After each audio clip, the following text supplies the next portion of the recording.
Yeah. So good morning, everyone. I think we will get started. Um, so we today we have a very relevant topic, which is again on private 5G. We did the part one of this on this topic a few months back, and then we are back to complete the complete the picture. And as we know, in terms of 5G, private 5G is one of the one of the key, if I have to say, innovations in terms of what it allows private enterprises to do to benefit from it compared to what the earlier generations offered. So this is a very key piece of technology. And earlier, I would say, before 5G, Wi-Fi I think dominated very heavily because of its inherent nature in private enterprises and for private networks. So we have a good lineup of speakers here today. The theme of the talk is mainly sorry. The theme is mainly management and architecture. So I would like to welcome the first speaker, Mr. Ramkumar Sharma from Ericsson.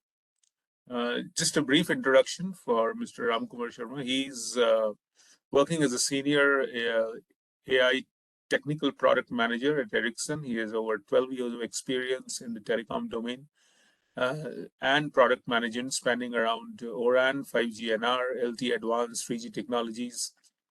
And in his present role, Ram is focused on finding AI/ML-based reusable and scalar solutions for telecom problems. His research interests include AI/ML, native RAN, O-RAN network, virtualization, enterprise networks, and before Ericsson, he was part of Subex and Amdocs. He is an inventor of 7 patents, and we would like to welcome Mr. Ram. So over to you now for your part one of today's talk. And after Ram's talk, we have 2 more talks which are coming up from Nanapriya and Subodh. So let's get started. So Ram, over to you. Thanks, Anantya. So should I share my screen? Yeah, please. Okay.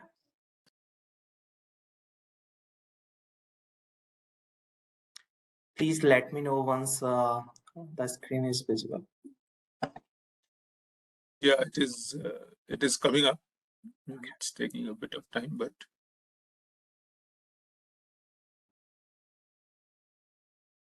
is it appearing now? yes, it's visible.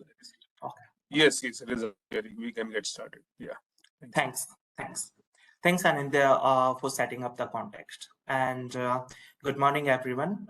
So welcome in the second edition of the Private 5G series. I'm Ramkumar Sharma, and I'll be taking you through the session along with my colleagues Subodh and Priya. So first of all, a brief context. So we would be, as we had already had our first session in which we discussed about the background, the deployment models, and the security aspects. So a brief refresher. Then we would briefly talk about Industry 4.0 and how private 5G network is related to that. And then we would further drill down to identify the architectural component and how and what fits where. Apart from that, high-level overview on the competitor ecospace, and then we would briefly go into the management aspect. So first of all, this is a quick refresher on what we have covered. So when we talk about private 5G, so there are different definitions, different people, different organizations call it in different way. Here I have tried to capture, just give me a minute. So I have tried to capture a few definitions from the internet. Mostly what they are saying, it is a 5G realization. Then it's a form of 3GPP network. And the main thing which everybody focus is, it is for non-public use. So we combine all these definitions. What we would fit in is the private 5G network. The center of it, would be enterprises or industry. Then, because we are not talking about non-public networks, we are talking about non-public network where it would be more focused on industry. So they would require prioritized access to the resources for which they have either established a network or they have taken a slice. So they would have exposure to customized quality of service. Apart from this, enterprises, they are more keen on the security and privacy aspects. So isolation becomes an important and crucial part of this enterprise segment. So how my private 5G is separated from the public network. There is a no leakage. There is the data and the security policies. So these are some basic aspects which every definition would call upon. And at the top, it is a kind of progression of deployment models. So as of now, we are having public network where common people are or subscribers are attaching to the network and they are utilizing the service. And then there are different evolutions. For example, when an industry is going, they are subscribing a particular slice where some SLAs are defined. Then based on the need, enterprises can go with either standalone or with the subscriber deployed network. So I will not be going into too detail because we have already covered these deployment models in the session 1. So it is just a quick refresher on what we are trying to cover and what we have done.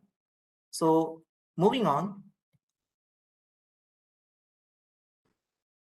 So when we are talking about private 5G.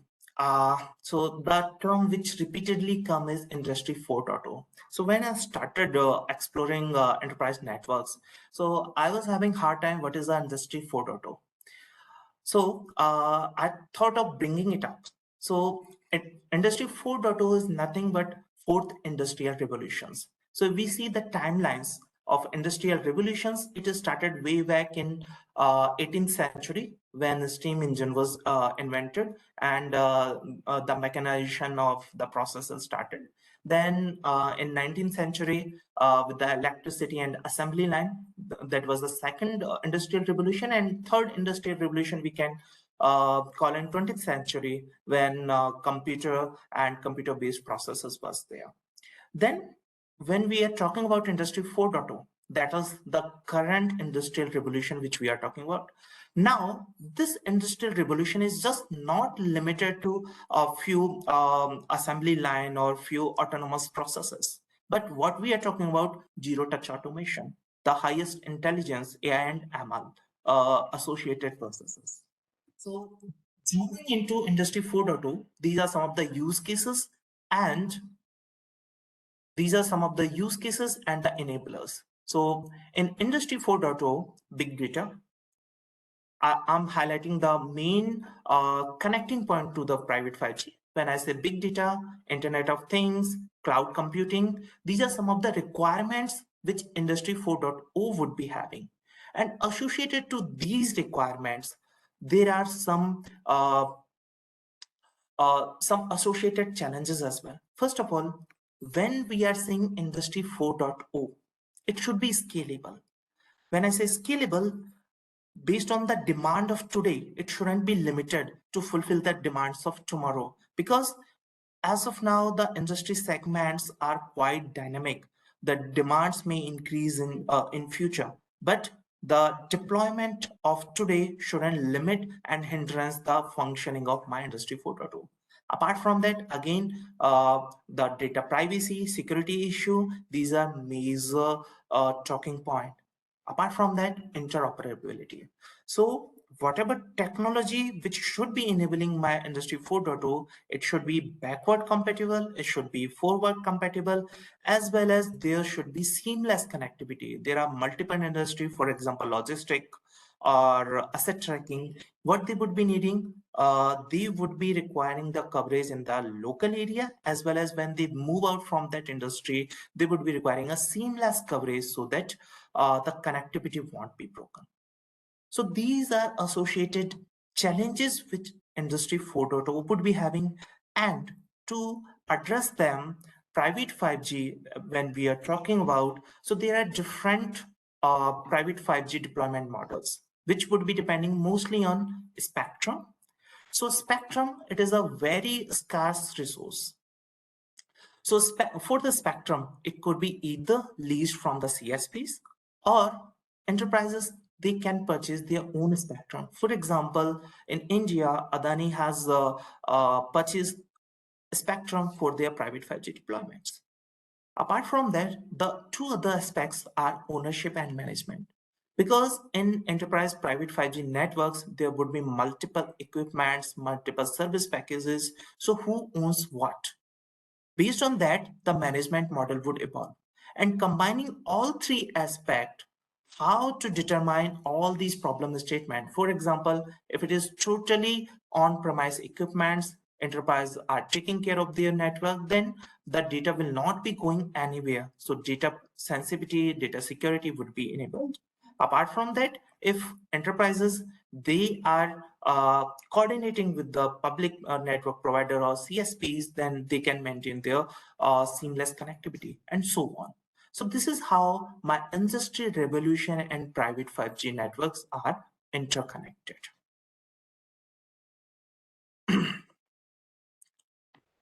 Moving ahead, I'll try to give a brief overview of what all makes private 5G. So in this diagram, if we see at high level, first of all, I'm having my radio access network. These are the base stations which would be providing end connectivity to the devices. Then I'm having my core network, which could be EPC in terms of LT or NSA. And in terms of 5G, it could be standalone 5G core. And then to reduce the latency, we would be having multi-access cloud deployments as well. And then these are the 5G device ecosystem where my autonomous robots could be there, or asset tracking device or AGVs could be there. And to have the seamless connectivity, my enterprise network, they could be well connected, either using network slice or some dedicated resources to the public network. So in nutshell, if I say private network, it is a convergence of information technology, operational technology, and network technology. So when I say information technology, how? When we are talking about information technology, here in 5G, it provides us the capability of service-based architecture of the network function. So I'll be having cloud native deployments, multi-access as computing. I need to manage the third-party applications which would be providing intent and other stuff.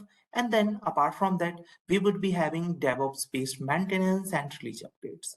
When I say operational technology in context of business use case requirement, because private 5G is just the enabler for the enterprises. It is not the end objective. So on the top of private 5G network, these enterprises would be developing their use cases. So how to develop those use cases, and based on those use cases, what could be the functional requirement, what could be the operational requirement, what could be the semantics, all would be coming under the operational technology. And obviously the network technology, which would be the infrastructure layer. So when I say network technology, it could be the radio access network, where I can have small cell indoor radios, RRUs, baseband, and so on. It could be my 5G core. So as I talked about EPC and 5G standalone core, then I would be having multi-access cloud and then transport, obviously. And then there would be a 5G device ecosystem. So this is how my private 5G network would look like from end to end and from different terminology context. So prior to going into each component, I'll try to give how the entire ecosystem of private 5G networks look like. So when we say this private 5G network, so as of now, when we see the network segment, mostly it is limited to CSPs. Those are the communication service provider, for example, Airtel, AT&T, Reliance Jio, and the network equipment provider. But private 5G scenario is quite different. it is just not limited to CSPs or NEPs. So there are multiple new players which are coming up. There are startups, there are service integrators, there are hyper XCPs, which are hyper cloud providers, and enterprises itself. So here I have tried to capture a few of the players which are highlighted here, and then how these different players fits into the stack.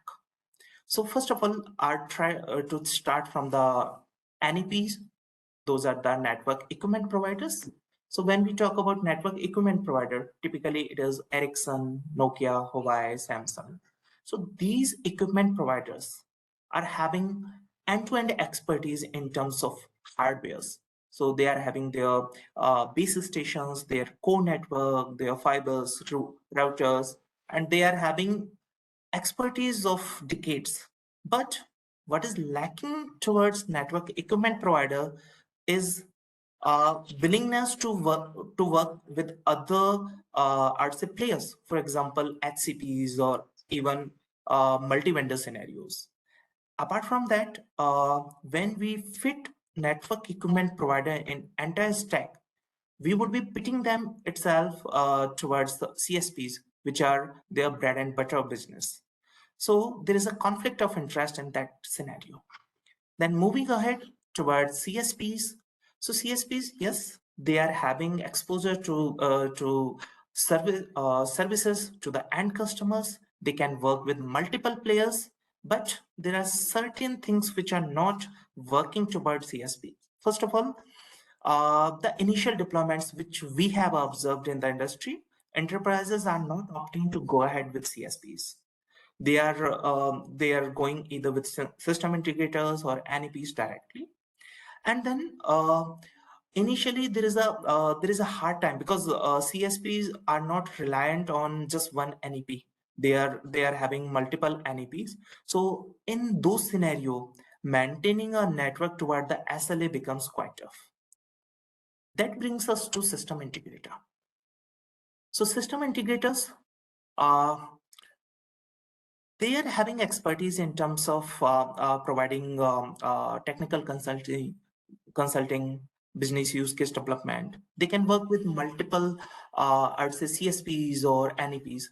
So they are vendor agnostic. But one thing missing is they might not have expertise in terms of wireless network, because CSPs and NEP, they typically deal in this particular wireless or cellular domain. But system integrator, they may miss this kind of expertise. While cloud providers, they have global outreach, they can provide the expensive, I'd say, computing and network resources. But again, similar to system integrator, they might miss in the cellular domain expertise. Apart from that, application device providers and enterprises, they may itself come into the picture. So enterprises, they may start initially with the coordination with the CSPs or NEP, and then they may further act as an own digital service provider or consumer. So when we are seeing this entire stack, what we are observing, a single, I would say single entity may not be able to fulfill the private 5G need. So cooperation would be needed, integration would be required, and partnership would definitely be needed among different players to make private 5G networks successful. So we have seen now the competitor ecospace. Now I'll be drilling down into different aspect of the end-to-end private 5G network, starting with the RAN, because that is RAN is the radio access network and it is very close to the end devices. So if we see these would be the end devices, then I'll be having radio access network, which would be connected to my EPC or 5G core and the multi-access cloud, and there would be a subsequent connectivity. So when we talk about radio access network, mostly it consists of the baseband, which is the brain of the radio access network, because entire processing, digitization, beamforming, everything happens at the baseband end. Then to provide the I'd say the conversion of radio, like analog to digital and so on, and radio signal processing, we would be having a remote radio unit, and then we would be having like radios. In indoor scenario, it could be kind of indoor antennas or small cells. Especially in Ericsson, we call it radio dots. And in general scenario, there could be antenna integrated radios as well. So baseband would be hosting in traditional or legacy scenario, baseband would be having a proprietary software, and based on the terminology of that equipment provider, there could be the terminology. For example, in Ericsson, we call it radio release version 22 and so on. And based on that version, different kind of software could be supported on top of that baseband. For example, 3GPP is coming up with different releases to accommodate the new features and coming up the different requirement. There would be different features which would be associated in each release. And the baseband, the configuration which we are doing at the baseband, it would be defining how the functionality of that particular baseband. For example, in 5G, there is a flexible numerology, which would define whether I need to use 15 kilohertz or 30 kilohertz, what would be the power and so on.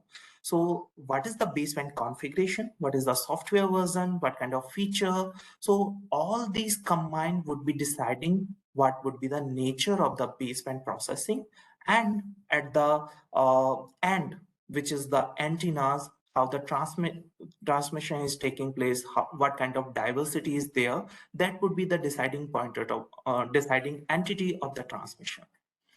And in case of enterprise network deployment, there could be several different deployment mode. For example, initially, because 5G is just taking off, so initially it could be a mixed mode baseband where LTE and a new radio, that is a 5G, which both could be supported, and expanding it to the antennas, there could be mixed mode radios as well. So I will be having a single baseband which would be supporting my LTE and new radio, and I would be having a mixed mode radio which would be transmitting both of the signals from the single radio. So depending on what kind of infrastructure enterprises are opting, cost and associated features would be decided. So that is all about radio access network. Moving on, the second important part is the core network. So in the radio side, we don't see many changes, but when we are progressing toward core, because when we talk about public network, so the number of subscribers, the requirement is too huge. So there could be a number of core network functions, but in terms of enterprises, it is a controlled environment where there would be a total control on what kind of devices would be there, how many subscribers would be there. So those core network functions would be compressed and they would be modularized to fit that particular enterprise need. And now, when we are talking about service-based architecture, these network functions could be cloud native or these could be virtualized. So I have tried to capture a typical, I would say, enterprise core network functioning, where we are having like cloud native functioning. So I'm having a control plane where in control plane, based on whether it is a dual mode core or it is a 5G standalone or it is the EPC. So those network functions could be associated. For example, in control plane, I'd be having MME, AMF, SGWC, PGWC. These are the network function. User plane function could be like data forwarding and routing. Those would be addressed by PGW or UPF, and then subscriber database, which holds what kind of subscription a particular data has or device has taken. And then based on like implementation variability, some of the functions could be at the cloud. For example, enterprise would be having access to a network management portal where they can see all the equipments which are there, all the devices and so on. That could be on cloud. There could be a hybrid model of let's say APIs, some of the API which would be looking into all these network functions, some of the APIs which could be provided for the developers to have the exposure to data from this network. Then some of the additional functionality, for example, there could be a SIM manager. SIM manager would be based on some of the API for listing all the MCs, writing down, updating what kind of subscriptions there, and obviously there would be like data collection, logging, monitoring. So depending on implementation, the functions could vary. And just to highlight, all I have tried to capture at a high level. I have not captured the all functioning. So these are some of the representational deployment of enterprise core. And the network functions which would be for the EPC and 5G, these are typically standard ones. For example, MME, which is the brain of 4G EPC. Then SGW, PGW, which would be used for data forwarding and routing and quality of service as well. Home subscriber server, it would be used for authentication purpose. And these are the same functions or reusing of the 4G functions. For example, AMF, it would be providing the connection management and keeping track of all the registered devices. SMF, now SMF would be doing the session management along with the terminating the sessions, and it would be enforcing the quality of service toward the UPF side. UPF would be data forwarding and network repository function, because service-based architecture, what all network functions exist, how to communicate with each other, those would be done by network repository functions. So in nutshell, we would be having a cloud native core network where depending on what kind of implementation enterprise want, some of the functionality could reside on-premise, some could be reside on the cloud network as well. So we have talked about the radio access network. We have talked about the core network. Now, one more important thing is multi-access cloud computing or as computing. So why MEC is important? So typically when we talk about a standard network, so end devices would be communicating with the base station. Base station would be transmitting it to the baseband, and then from the processing at the baseband, it would be using the backhaul. It would be passed on to the core network, and my UPF would be further forwarding it to the external network using the internet. So at each instance, there would be associated latency. For example, I have highlighted here as X1, X2, X3, X4, X5. But when we talk about enterprises, there would be some of the use cases where we require latency in terms of 1 millisecond. Those are the ultra reliable, low latency use cases. So device communicating to the space station and reaching out to my application servers, there is too much latency. So what we can do, if we can bring some of the computing or application functionality before EPC, for example here, then rather than reaching out here or taking the X1, X2, X3, X4, X5, what I would be doing, I would be reducing my latency to X1, X2, and the X6, which would be here. So the benefit is, first of all, we are reducing the latency.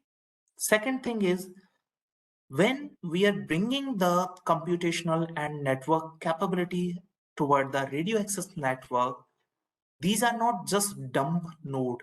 Now they can have their own machine learning models. They can have all the computational at the origination of the radio data or whatever the data it is transmitting. So in terms of MEC, when I say what we are doing, we are bringing the IT and cloud computing capability toward my radio access network. So we are we are reorchestrating the network, and we are doing ITization of my mobile network by bringing these as capabilities. Just give me a minute. Sorry.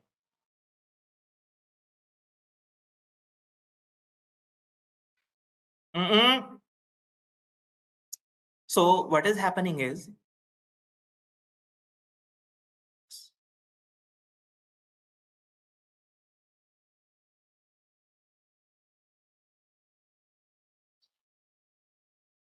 sorry, just give me a moment.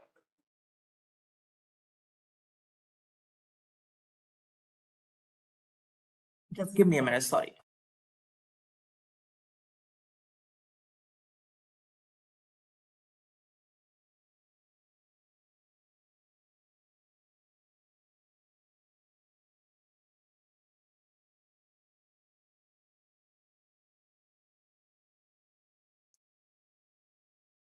Sorry for the interruption.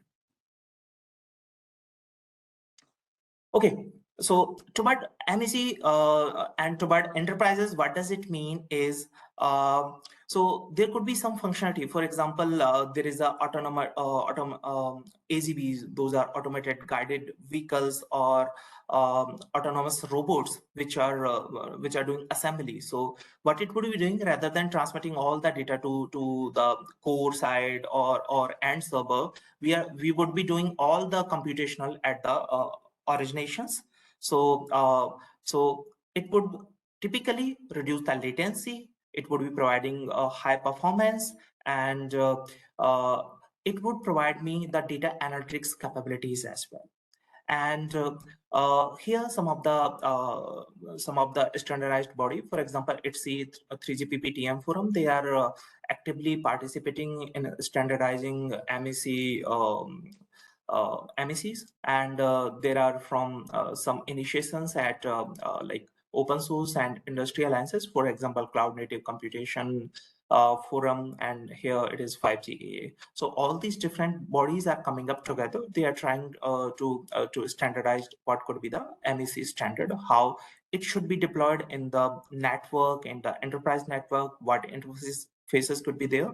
So I'm not going into those details because it would require another like extensive session. But in nutshell, MEC would be helpful to reduce the latency, to provide all the computational efficiency at the source of that data. There, it would reduce the transmission of the data. It would bring the computational efficiencies as well. Now, combining all these things, I just want to give a typical example how all these pieces fits together, and how these form the shape of private 5G network. So this is a typical example of there is a German electric car manufacturer, that is the E.Geo. So E.Geo, it opted Vodafone and Ericsson for smart factory development. So they were having 16,000 square foot of area, and Vodafone along with Ericsson, they provided this coverage using 36 indoor antennas, typically radio dots, and the QoS was targeted in terms of throughput, that was the 1 Gbps, and the latency as well. So the connectivity or the end devices were these AGVs, and these were typically picking up these chases and transporting them to the assembly line. So this is how different use cases would evolve. So this is one example of manufacturing industry. They could be similar to mining, port, airport. So depending on what enterprise need and what quality of service they are willing to procure, that deployment model would vary. One important thing is how we leverage the network data, because as I was mentioning, in terms of enterprises, private 5G network would be providing the connectivity, and it is just one piece of the puzzle. It is not the end objective, because enterprises, these are not the CSPs or the communication service provider. They want to act as digital service provider as well as consumer. So they may be having different platform where connectivity would be just one piece. It would be enabling them to fulfill their different use cases. And to achieve that, what would be having, it is required to expose the network data and capabilities to different ecosystem of the network. For example, there could be developers could be there, which would be developing some ML models, would be writing some of the piece of code, which would be in terms which would be controlling, let's say, autonomous robots. They would be guiding some AGVs, those are automated guided vehicle, or there could be a health industry where via private 5G network, some of the sensors would be communicating to each other, how how the robot would be doing the, I would say, telesurgery, or there could be different scenarios. So to provide this exposure to different ecosystem in private 5G network, or even in general network in 5G, there would be different APIs. Now, there could be different abstraction of those API, starting from the network side. At the network side, 3GPP has a standardized network exposure functions, and those via network exposure functions, there would be different network API, which would be consuming the network data. They would be guiding the network behavior, what kind of configuration network should have, what kind of applications or intent that network should be having. When we combine multiple network API, we can form a service level API. When we say service level API, it would be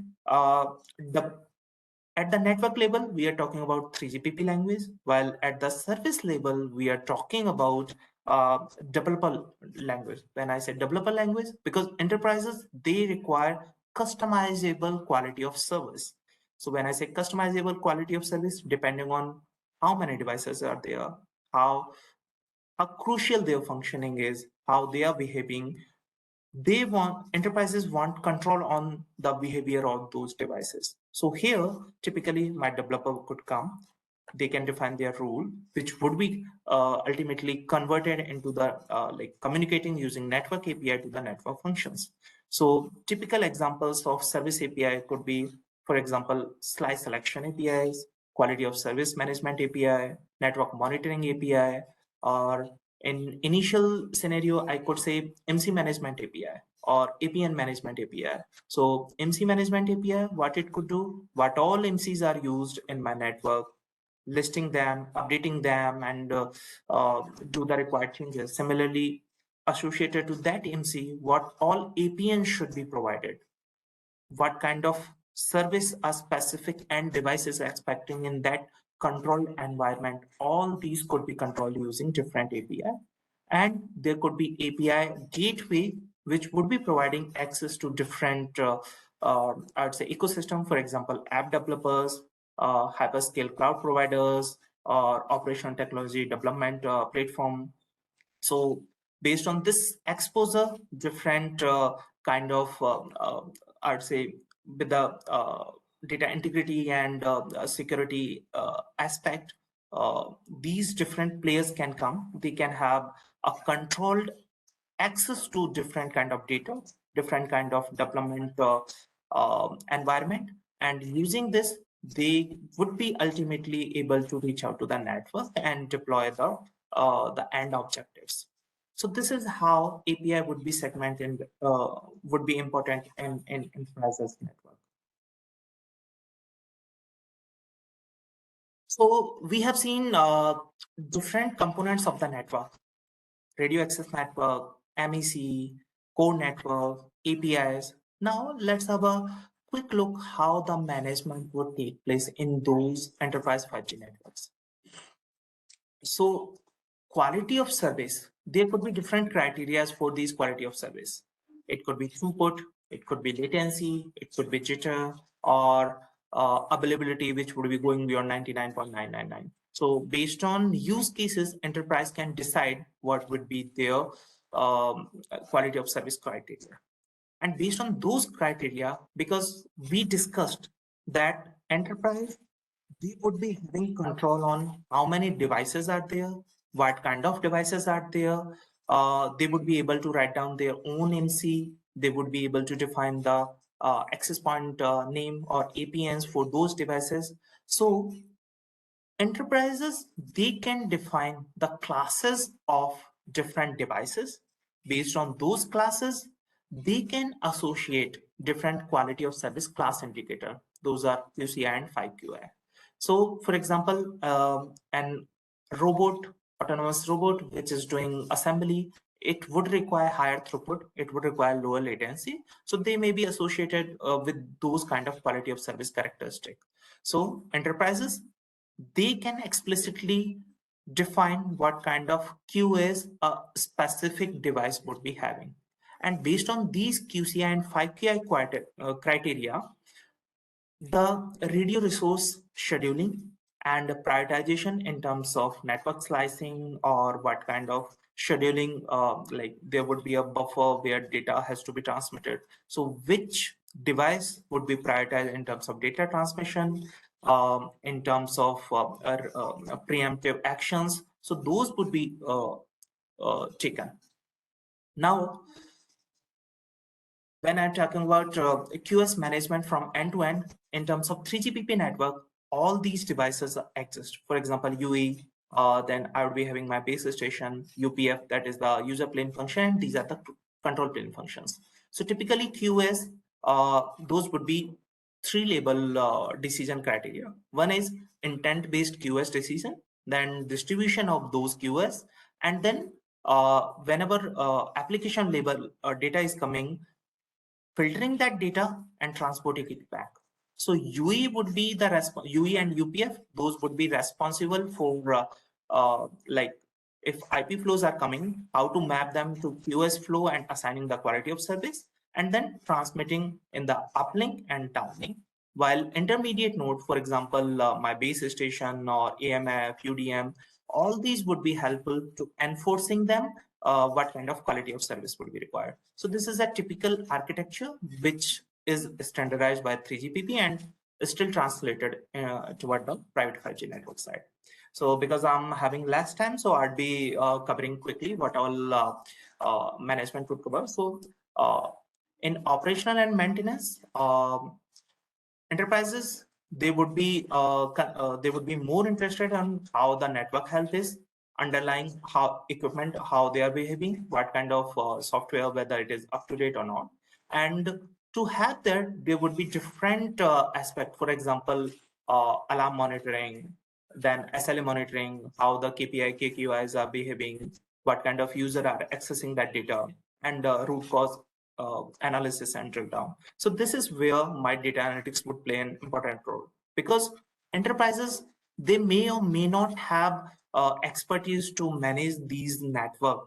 So reducing the operational cost by bringing the manual efforts would be very helpful. And based on these network maintenance and management, different service providers are coming with different service packages. For example, here I've taken one of the example from Vodafone, where they are providing different service packages. For example, incident management, that is my alarm monitoring. Information management is like KPI, KQI monitoring, system monitoring, service monitoring. So they have defined basic, classic, premium packages, and based on what enterprises want, they would be providing these service packages differently. So let's have a quick look on enterprise 5G network. What would be the key enablers? We have seen the architectural diagram. We have seen how the maintenance and management would be done. So at high level, private 5G networks. So in terms of enabler, ultra reliable low latency solutions, because autonomous robot or AGV, though would be requiring low latency and high reliability. And URLC, 3GPP has come up with these standard terms, for example, short TTL, which would be enabled by flexible numerology going till 120 kilohertz, then packet duplication diversity, uplink configured grant, which is kind of assigning the resources proactively, densification and device-to-device communication. Enterprise MEC, we have already discussed. Virtualization, it is already in the 5G service-based architecture. So we are not talking about physical network functions, because scalability is very poor in those scenarios. When we are talking about cloud native solutions, there is no problem because we are using cloud solution. So based on the need, the network functions can be scaled up or scaled down. Then open-end, which is disassociating the proprietary hardware and software. And then localization and tracking, because some of the enterprise use case, they, for example, AGVs again, asset tracking. So they would be require high level of tracking and localization. So GPS may not be very useful in indoor scenario. So there are multiple technologies which are proposed in enterprise 5G network, for example, trilateration and triangulation, which would be helpful to provide that kind of location efficiency. Now, data analytics and framework. So I already talked about that connectivity or private 5G network is just an enabler in enterprises. So it is not end objective. So when I'm talking about connectivity management using the network infrastructure, which is the private 5G, it is falling in between in this entire ecosystem. So enterprises, they will be having their end devices, which could be sensors, which could be machineries. So using connectivity management and infrastructure, these devices would be management. They would be transmitting some data, and based on that data, there would be some applications which would be guiding them what to do next based on the data transmitted. So here, based on this data, there would be some, like, it could be leveraged to take some decisions. For example, what kind of data should be transmitted to reduce the load on entire system. What using that data, preemptive calls can be taken to reduce the breakdown of the machines and so on. So this is how the framework and platform can come into the picture. And then I'll be concluding this particular with this particular slide. So private 5G network, because it's in very initial stages. So at the top of the pyramid, there what would be required is the non-complex integrated solutions. So whoever is providing enterprise 5G network services, for example, whether it is an NEP or CSP, the solution which they are providing, it should be quite simple and intuitive so that enterprises can operate with the minimum intervention with the external partners. Then, because there is an associated and inherent cost with these private 5G networks, so the offering should be modularized so that they can mix and match. Enterprises can mix and match what particular solution they want from which particular organization. Apart from that, private 5G network providers should help the enterprises to develop their use cases to optimize the network with the upcoming. If there is a modification in use case, it shouldn't be too scalar to fulfill just one need. It should be flexible to take care of multiple evolving use cases. So this is the pyramid which should be in consideration for enterprises, for private 5G network facilitators, for NEPs, for system integrators. Apart from that, these two would be enablers in terms of, because enterprises, they have control what kind of devices are there. They have a controlled environment. So based on that, they should be able to customize the quality of service on the need. For example, in one point, reduce the priority of the normal user while increase the priority of the autonomous robots or some of the asset tracking. Apart from that, because some of the enterprises could be huge, so the learning which they are doing, the models which they are training at one facility, it should be able, they should be able to transfer that learning to other locations with the required changes. So that's how private 5G network, whenever there is a deployment, they should take care of what is required, what kind of solutions should be there. And at the end, these are some of the references which I've taken, some of the snapshots, and then that's where I'm concluding. Thanks a lot. If any question and answers that. Thank you. Thank you, Ram. I think this was a very good and insightful presentation. Thank you for covering a lot of breadth in terms of the architecture components, and all the layers of the functional stack which are required for making private 5G effective. I'm looking at the Q&A. I don't see any questions. So I think I had one question, if I can ask. Yeah, I know we're running a little short. So how relevant do you see O-RAN in light of private 5G? Because I mean, we also hear that O-RAN is not gaining so much momentum as well. So what are your views on that? So it's a it's a good question. Look, so O-RAN initiative, it was started from the I'd say CSP side, because they were fed up with the monopoly of the vendors. So they want to break down, like they wanted to choose a hardware which is cheaper, and they wanted to pick the software which is suiting to their needs. But as of now, what it is just my views is, because enterprises, they would be performance oriented, and O-RAN, that was the cost driven. So O-RAN, it still has to prove the operational efficiency and performance. So at the initial stages, when enterprises, they would be focusing on their performance oriented requirement, they would be primarily going either the traditional NEPs or CSPs. So it's my personal view, my understanding. So Thank you. I think that's good to hear. And yeah, I think so. Since there are no more questions, maybe I'll Anindya? now. Sorry, yeah, go ahead, Subodh. Yeah, can I squeeze in one quick question if you're not late for time? Sure. Just a minute. Go ahead. Sure. Hey, Ram, first of all, great session, buddy. I think you covered a wide swath and it was very, very insightful to set the context for everyone. Appreciate you taking out the time. Just had one question purely from an enterprise lens, right? So if you look at our enterprise private 5G deployments, whichever path they choose, what are your open thoughts on, especially around the common core functions, and how would enterprises look at SIM lifecycle management, orchestrating their existing apps, and now you have this new, for lack of a better word, they look at private 5G or just 5G as a new access tech. So it will have its own orchestration, its own SIM lifecycle management, and this constant challenge, whether we have the 5G device ecosystem supported or not.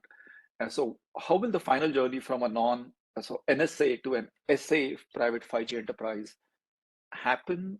Mainly approaches and challenges, what comes to your mind for that? so from the challenge, from NSA point of view, look, the initial the adoption which enterprises are taking, mostly they are providing from the connectivity front, like they are more keen on throughput side of the network. So that could be as of now taken care of NSA. But when the latency sensitive services would come, they eventually has to move out to standalone services. And the current whatever the NEPs are providing, so their baseband and their core, it's a dual mode core as well as the radios are there. So the transition would be seamless. But as of now, the evolution of use case, that is the I'd say first thing which would be required, because until and unless there is a need to transition to that kind of requirement, until that arrives, I mean, the transition would be a little bit slower. But as you mentioned, like application ecosystem has to be very enhanced. And as of now, the performance monitoring systems and alarming systems and the SLAs which are there, the actual implementation and how they would behave in dedicated industry kind of scenario, that is yet to be seen. Because public network, those are in existence for quite long. People have seen all different kind of scenarios. But how, when a controlled environment is there, how we can pick up a proactive approach, how preemptive I can reduce my alarm, how I can segregate my I'd say there could be some scenarios where my devices are faulty, my network is not faulty. How to identify those rogue devices, because there could be 1,000 devices just. So I should be able to segregate those kind of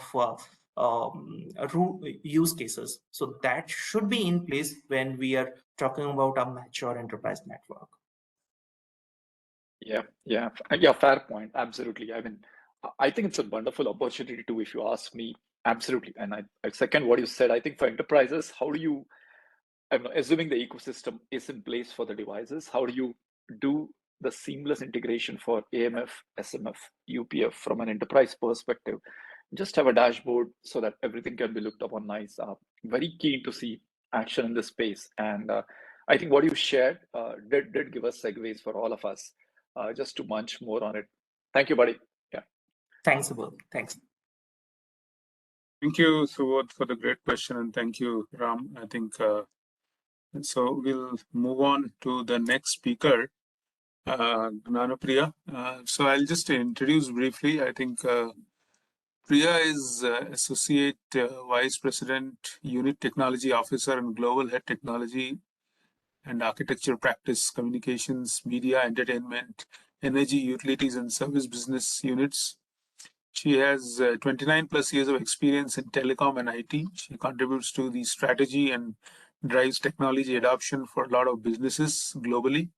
She has been driving adoption of enterprise architecture, IT roadmap, microservices, cloud, adoption of 5G, edge use cases. And today her topic is also on the industrial use cases of private 5G and the edge.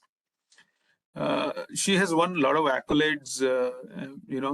I see a lot of a huge list here. Probably difficult for me to cover in short time. Woman Icon Asia Technology Award, top 10 women tech leader, and I think there are so many. She's also senior member of IEEE ComSoc member, and Exicom. We are kind of honored to have Priya today as a speaker for this in this forum. So over to you, Priya. So floor is yours.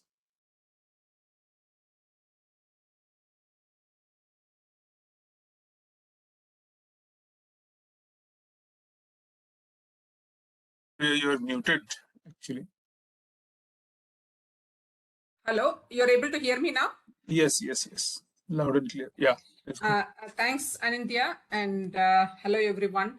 Thanks, Ram, for setting the stage, giving the length and breadth of the network, double click on the specifics on the private 5G as well, to the QoS and how it has to expose APIs, etc., right, for the ecosystem to come in and build new capabilities and solutions, etc. So with that base, right, like I would like to step a little bit more into the adoption or what are the possibilities, right, in the industry use cases, how private 5G and edge are being looked at. So this is what is the agenda I had put in. So I'll just brief from an 5G perspective, right, on the private 5G as well from the industry use cases. And then a little bit go into the architecture part, since some already are covered by Ram. I will just quickly switch and give the other dimension apart from the operator NEP story, the hyperscaler story. I will try to bring that view and then get into the industry use cases. So 5G, we know it is going to really help from the digitalization of enterprises, digital transformation story. That is what we are aiming towards, because that is also going to help in the monetization story. So both the broadband and low latency and the dense device that it can connect to, that becomes very critical. And today we are talking about a metaverse, right? So this is going to set the stage for the new technologies to get adopted widely. So with this background, what is the promise of 5G specifically from the industry perspective? So some of the examples were already covered. But what I wanted to highlight here is the broadband requirements that are there from the enterprise perspective, and the kind of dense devices that are getting integrated. Whether you take the connected vehicles kind of scenario or autonomous vehicles, primarily from the manufacturing kind of setup, or whether you are talking about the oil and gas industry where you need to connect from the rig to the remote control, etc. And bringing autonomous factories and autonomous stores. You would have seen like Amazon Go, right, where you are able to get an unmanned kind of store setup done. How you can establish those kind of stores, right? So that's another example. So there are multiple scenarios where you are expected to bring in a low latency, and also how you can bring in the immersive experience and broadband kind of solutions so that you can support a remote engineer in terms of any kind of repair activities, etc. So primarily, like in the private 5G scenario, it starts with the monitoring management. That is how, like, okay, it is seen today, and how it can be leveraged for increasing the productivity and also support some real-time decisions. And there are other requirements coming from the enterprise, which is primarily, right, minimizing the production line downtime, or how you can handle the IT/OT security, and how you can bring in the safety of workers in the industry, etc. Right? So all these are like the primary drivers from the industry. And 5G, amongst other technologies, combination of 5G, edge, IoT, AI, ML kind of solutions are bridged together, and it helps in accelerating the digital transformation of varied industries. Since 5G cannot be looked separate, right? Like the edge is very key part of the journey, and edge can actually be combined in a 4G kind of setup also. Edge can be placed in different locations, right? So the edge can be in the device itself. Today, like devices are coming up with many capabilities, and it also has the compute facility available. And there are technologies, right? Like AI, ML technologies, right? Like TinyML, etc., which can actually, right, like run on minimal set of data sets, and then, okay, bring in intelligence. Then you have at the enterprise level edge, which is today majorly looked at a combination of 5G plus edge scenario. Then, of course, there is another edge with the telco. So you are using the telco edge facility, or it can be a hyperscaler edge facility. And further beyond, if latency is not an issue, right, and if you want to leverage the huge compute facility coming from the hyperscalers, right, then you are looking at the private public cloud kind of scenarios, etc. So this is the other dimension from an edge perspective, depending upon the latency requirement. And depending upon how you are collaborating, whether it is a collaboration with the telco, the communication service provider, or with the hyperscalers, you are able to leverage the capabilities. And it, as it was mentioned earlier, 5G, it brings a lot of cloud capabilities embedded in the telco network. So how we had seen the IT evolving, adopting cloud, containerized kind of network functions, virtualization and containerization becomes very critical in an 5G story as well. So we have seen the kind of use cases and why it is very important, because we are looking at the security control, reliability, mobility coverage, scalability, low latency, right? So there are set of requirements, as I mentioned earlier, right? Like when you are looking at a maintenance kind of scenario, or like you are looking at an AR, VR immersive experience, or if you are looking at a site inspection and asset tracking. So each has different kind of requirements, right? The use case requirements are completely different. And the combo of that is going to be like, or it's expected to be like supported by the technologies we were discussing, right? Combination of 5G, edge, and the other solutions. So based on this, right, the kind of solution trajectory also happens, right? Whether you are going to look at leveraging public managed private 5G kind of solutions, or it is going to be a standalone scenario, right? So all those are going to be like decided on the kind of requirements that are there for that particular enterprise. But as of today, right, like looking at how the trajectory is happening, the more focus is coming into the monitoring dimension, right? But still a lot has to evolve so that we can really get into an closed loop scenario, and we can look at how complete autonomous or moving towards an autonomous kind of solutions, right, like can be deployed in the enterprise. So I'm not sure if you have already seen, if you get a chance, look at the Factory 56 short video that is there.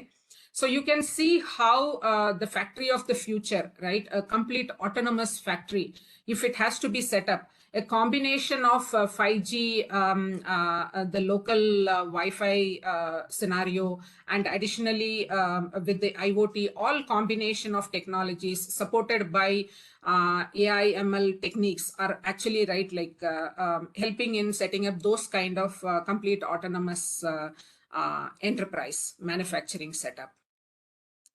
These are some of the initial example. This is an abstract from the GSMA report.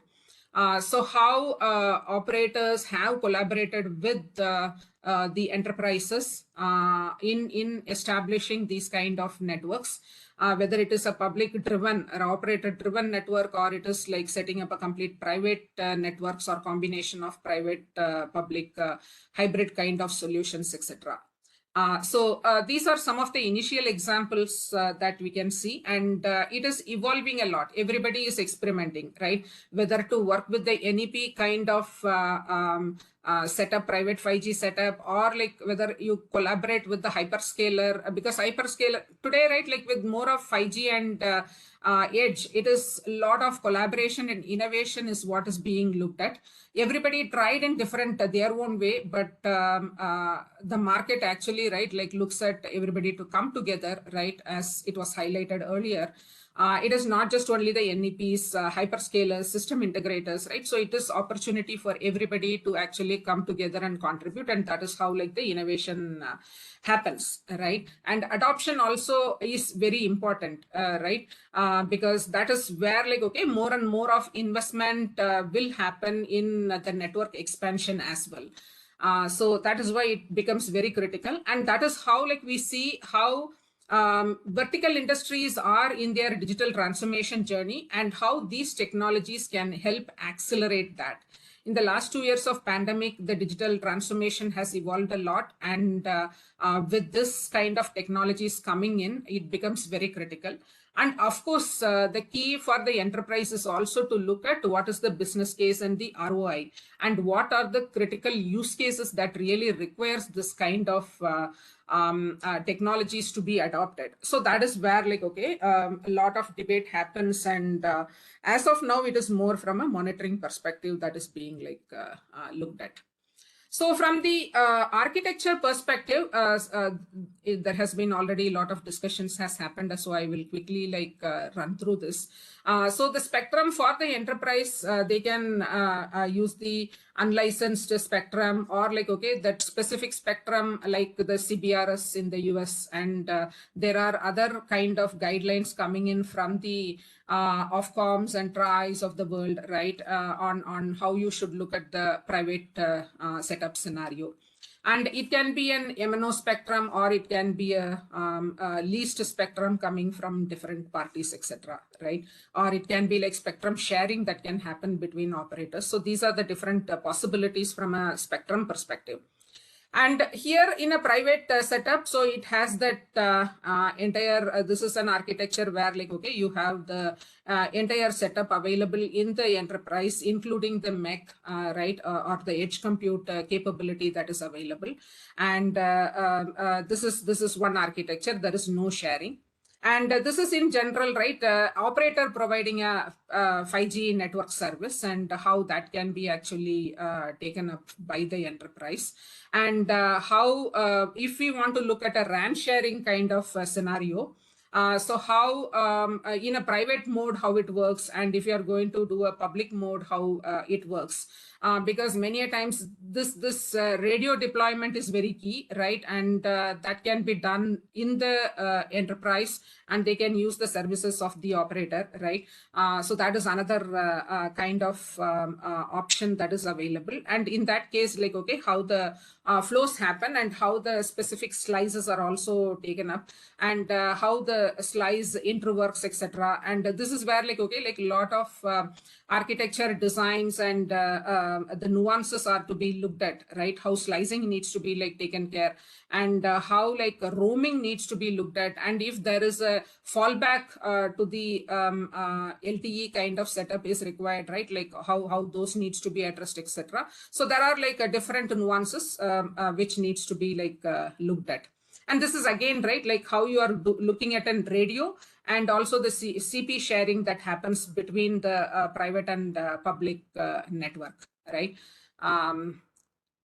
So this is how like the flow happens. If it is going to be a private network slice, how it happens, and a public network slice, how it happens, etc. So since the we already looked at that other architectures, right, earlier, I just quickly skimmed through that. But I just wanted to spend time on this particular section, which is coming from the hyperscaler view, right?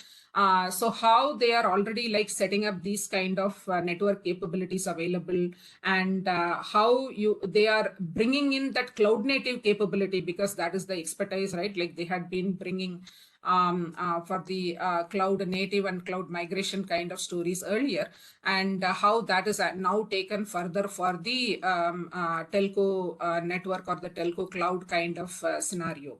So this is one example. So the first I will try to cover some aspects from AWS, and I will try to cover later from Azure. And then similar lines is happening from GCP and other players as well. All right. So this is to highlight how from a radio down to your complete edge facilities and the core and connecting to the external world is highlighted here. Right. So starting from your radio, there are different configurations for how the radio itself can be deployed, and how it can fall back, right, like to the 4G radio. So it has to have that kind of interconnections available, and how you can bring that edge facility to take care of heavy compute that can happen at the enterprise edge itself. The reason being the data related restrictions that might be there. You may not be able to pass the data to the cloud or beyond that region, and it's ultimately, right, like the combination of the typical use case requirements from a latency and the bandwidth, that is on one dimension. The second dimension is, right, like the cost part, right? Like, is it really worth to move the data to the cloud, right? The network traffic and the associated costs versus, right, like you are trying to do part of the critical compute facilities, right? Either at the device or the enterprise or in the edge facilities itself, right? So these are some dimensions to be looked at when we are trying to adopt this kind of edge scenario. And of course, right, like getting connected to the core data centers, right, like which has all your capabilities, right, 5G core and the other capabilities that are required, right? So this is the high level view. There are different architecture patterns, etc. But just to start with a high level view and how it is actually like deployed, right? So you have the different cell sites and the central office holding, right, like the different network functions, whether it is going to be the edge or whether it is going to be the core capabilities. And on top of it, you are getting that the complete the OSS BSS functions, right, from your marketplace to CRM to assurance to everything, right? So this is from a deployment architecture. What is being looked at. So when we talk about hyperscalers, right, like while they have their own cloud facilities that are there, primarily from a public scenario, They also work collaboratively with the telcos to establish the edge facilities, because they may not have that complete facilities available for deploying their edge solutions, right? So that is how, like, okay, the combination happens, what we have been seeing. Right, and this is a double click to highlight, right, like how AWS zones can be leveraged, right, starting from how 5G VPC is set up, right, like whether it is a core, edge, or whether we are talking about the complete management related solutions, and the different capabilities, the inbuilt capabilities that are available historically with the hyperscalers for the complete monitoring, management, and taking control of the usage of the resources, because that becomes very, very important, because once we get into an elastic model, a flexible model, the governance becomes very important, and how we are going to take care of the end-to-end quality of service and quality of experience becomes very critical, right? So that is why we are talking about the complete observability and the complete monitoring and control, bringing in more of self-healing, and shut down the service which is not in use, right? So that becomes very critical, because we need to take care of both the usage cost dimensions, and also, right, like how you are handling that capacity, etc. Right. So that is another point I would like to highlight here.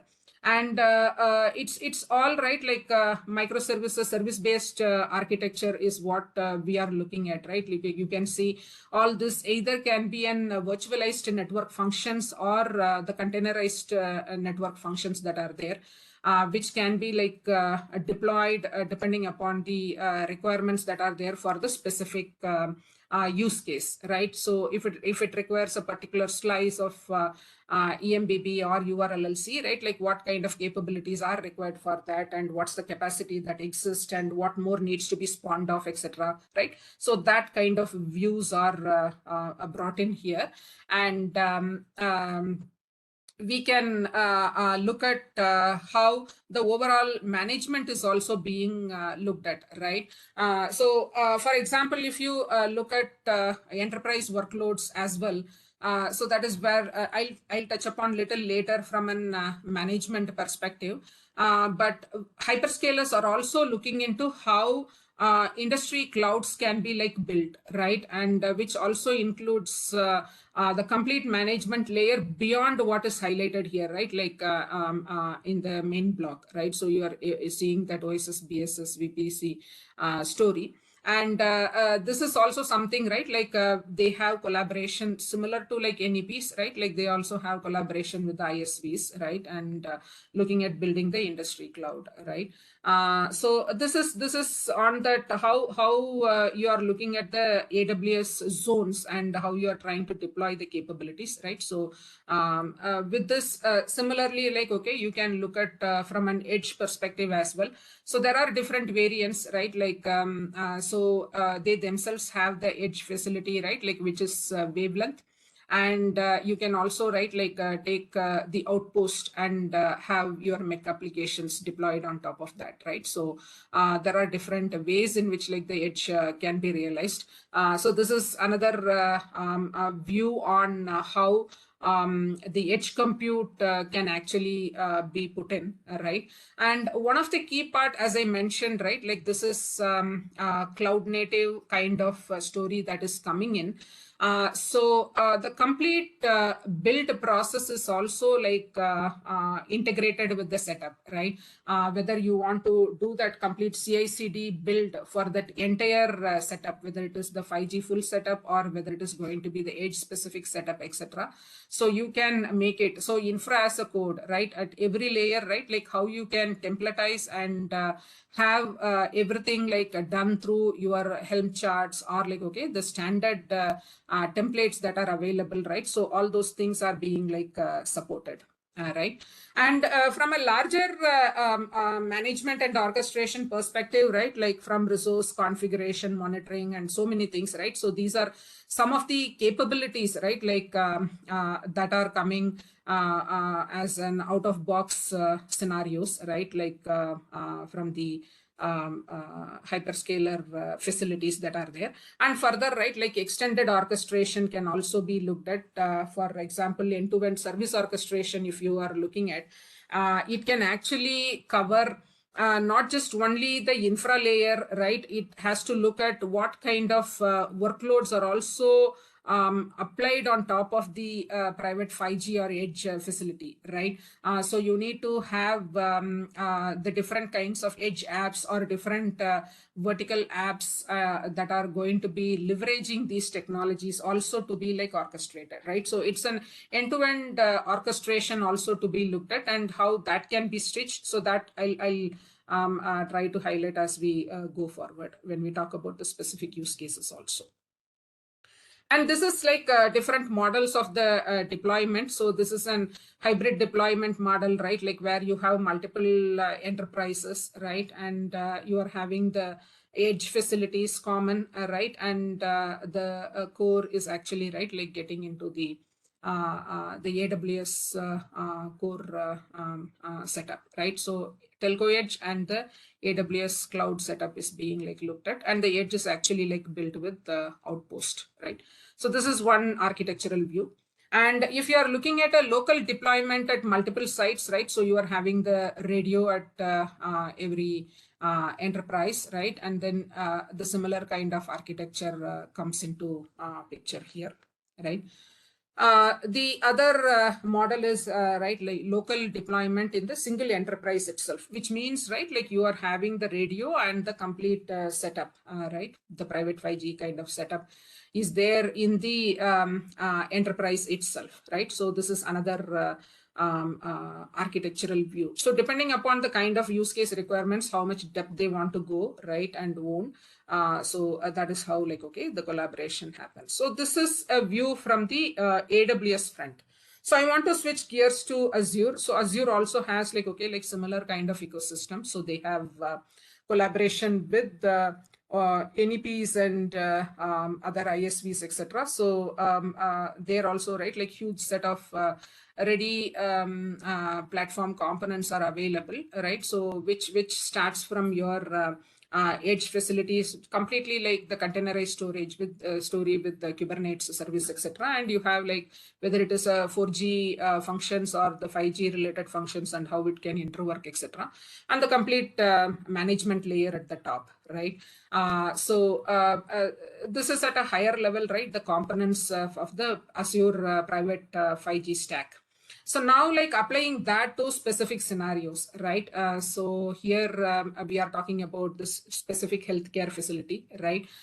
So in this, right, like there are a variety of end devices, right, like where you are going to get the data, and then, okay, like going through the access, and then, okay, like you are having that 5G core and the IoT specific scenarios. So it can actually, right, like have either a 5G or edge can actually, right, like work with any kind of scenario, whether it is a 5G or a 4G as well, because that is how, like in many enterprises that is being looked at. For example, right, like in oil and gas, a lot of IoT edge solutions are being like looked at, right? Whether it is an AWS Greengrass story or an Azure IoT edge solutions that are being like leveraged, because huge set of sensors and the data collections from different locations are there, right? And huge processing is required, compute power is required, and that is where, like, okay, these kind of solutions are being looked at, right? And from an open source community also, right, like all these hyperscalers have collaborated, right, for the oil and gas industry. It's that for the subsurface, right, OSDU is the forum, right, like where they collaborate and try to see how all these can be addressed through this kind of edge and other solutions, etc. Right. So it is not just only from an healthcare perspective. I'm just using the same terminologies, right, the same architecture kind of setup for oil and gas scenario as well. This is another example of shop floor, like how 5G split is happening. So you can see the radio and the 5G core, which is partly on the customer side, right? And it is on the other Azure setup also, right? So this is another architecture where like, okay, you gather same scenario of gathering the data coming from varied devices and sensors, right? And it is handled partly on premise, and then, okay, the large scale activities happens in the cloud. This is another example for the low latency network solutions, right? Like in a warehouse kind of scenario. So normally in a warehouse, right, there are different use cases that are looked at, right? Whether it is lifting, forklifting kind of solutions, inventory management, right? So those are other use cases that are considered here in the industry, and how that actually, right, like is addressed with the Azure Edge and your the 5G core together, right? So and here again, right, like the Azure network function manager, right, like helps with the overall management story for this kind of use case. So just bridging all these together, right? We had talked a lot about the industrial IoT story also, right? So whichever be the kind of devices and whichever kind of industries that are there, how you are setting up this kind of architecture, right? Like where you are talking about the IoT edge, right? Where you have the hub and all the near real-time kind of solutions are being done, right? And then the larger processing, right, okay, gets into the cloud, etc. So there are like certain capabilities are handled at every stages, right? And it is very important to see how what kind of workloads needs to be placed where, right? Because one is the actual use case requirement, the other is the price that I mentioned, right? So what is it that you are going to pay for, right? And the business case associated, etc., right? So today what is also happening is, right, like you can get a maximum of these capabilities, right? There are variety of technologies available to work on minimal data sets and still derive the solutions, right? So those are other parts that needs to be like considered as part of this, and that's why I mentioned both the AWS Greengrass and Azure IoT Edge has those capabilities and completely follows the agile way of working with CI/CD pipeline and other things, etc. Now, a little bit going to that management and orchestration layer. So here, this is just to give a view about that edge part, right? And the edge can come from, just give me a minute. I think somebody is there outside. Just give me a minute.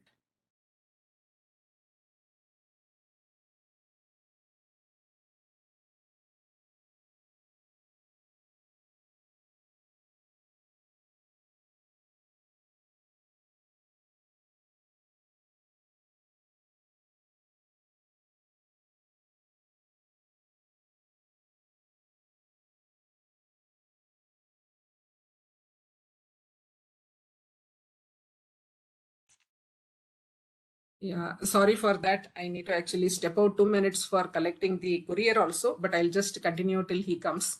We are talking about the evolution of this edge itself. So as I mentioned earlier, the edge can be provided by the telco, or it can be provided by the hyperscaler, or it can be a combo as well.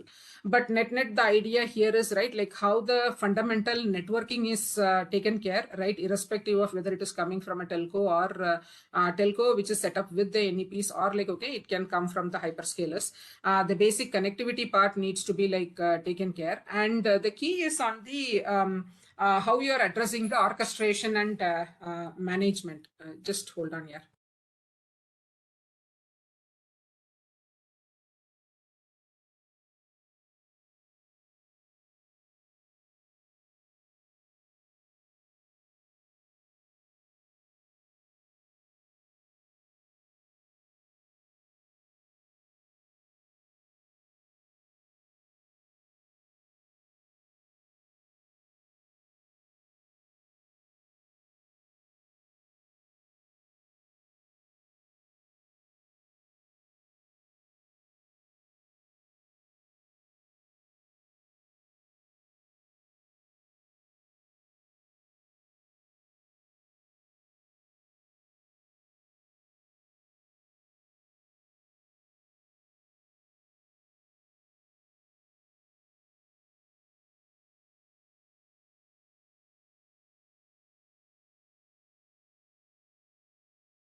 Hello. Yeah, I'm back. Sorry for that. The key we need to look at from an edge perspective is the kind of workloads that are being considered in the edge are actually different. Okay, because some of the applications might be existing and some might be built new, right? If the applications are built new, it can actually adhere to the kind of new capabilities that are there and how it can be consumed and how it has to be deployed. So all those things can be planned very upfront, right?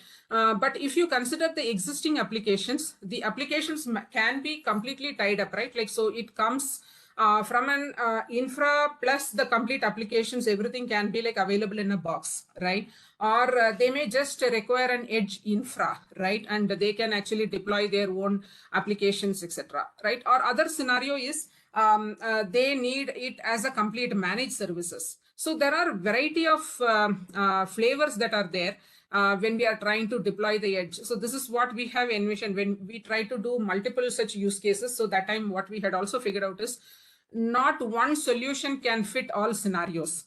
So the key is how you are able to expose APIs at every level.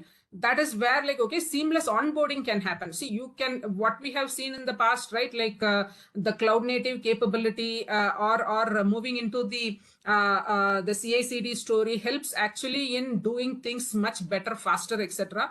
But that is not always the same, because it also depends upon what kind of applications we are trying to move and how much flexibility it has and how much of containerization is possible, right? So there are different such challenges also we envision, right?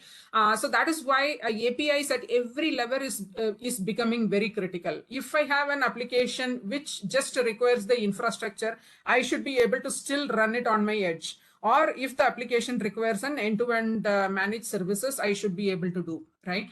The workloads can leverage, right, like combination of hyperscaler capabilities, or it can leverage telco capabilities, or they can have their own capabilities available.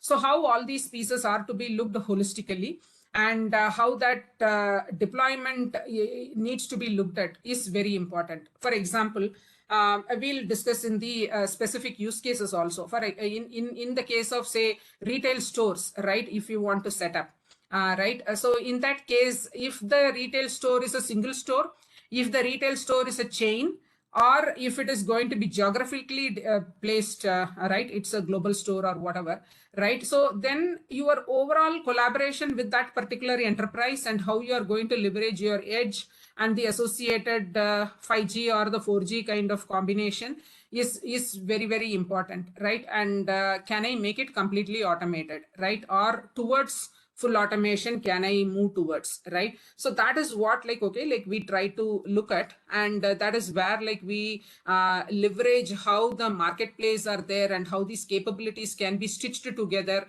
and how the end-to-end solution can be done, and how you are going to handle the complete end-to-end SLAs or the experience part, how it is like made available to the users, right? So that becomes very critical, and that is why the end-to-end orchestration and management, the observability kind of frameworks, everything is very important, right? And this also helps in exposing the APIs, because in the past, right, like in the last whether we started from 2G, 3G, etc., right, even today, right, like a lot of APIs that are used are primarily the messaging APIs or the location APIs, charging APIs, those kind of solutions, right? But in today's context, right, like with the network getting more and more open, you are able to get more capabilities available as APIs, right? And it also provides a lot of facilities, whether it is the enterprise workloads or third party providing solutions for the enterprise can leverage these APIs, so that automation can be delivered, right, as part of this overall deployment. With this is a double click of that, how you are bringing in the connectivity, compute, and the digital services and the vertical bundles as part of the whole profile, right? For example, if it is a mining industry, can I get a mining profile which actually has the network capability plus the associated compute and the other solutions, how it can be like bundled together, right? So how we call about the blueprints, right? So can I have a network profile for a mining industry, or can I have a profile for a manufacturing industry, or have flavors of that within that industry itself, right? So this is how like you look at this is just a snapshot how you look at the varied capabilities that are there to handle from the enterprise customer requirements, if it is going to be a complete managed service, right? And how it is going to be orchestrated. And if you see in the bottom, you can see, right, like the different kinds of capabilities that are required, right? Whether you are trying to get a slice, or you are going to look at the specific cloud edge orchestration kind of stories, or whatever be it, right? So you need to have like that level of nitty-gritties to be available, and the respective systems to be like automatically like handling these requirements, right? So that's the kind of profile we are talking about. This is the example I mentioned earlier when we are highlighting the edge. You can actually look at the infra, or you can go at edge applications, primarily a platform as a service model, or like it can be the managed services, right? So depending upon the type of application that are there, you require that level of APIs, right? So this is just a pictorial representation from being just an infra to a complete end-to-end solution.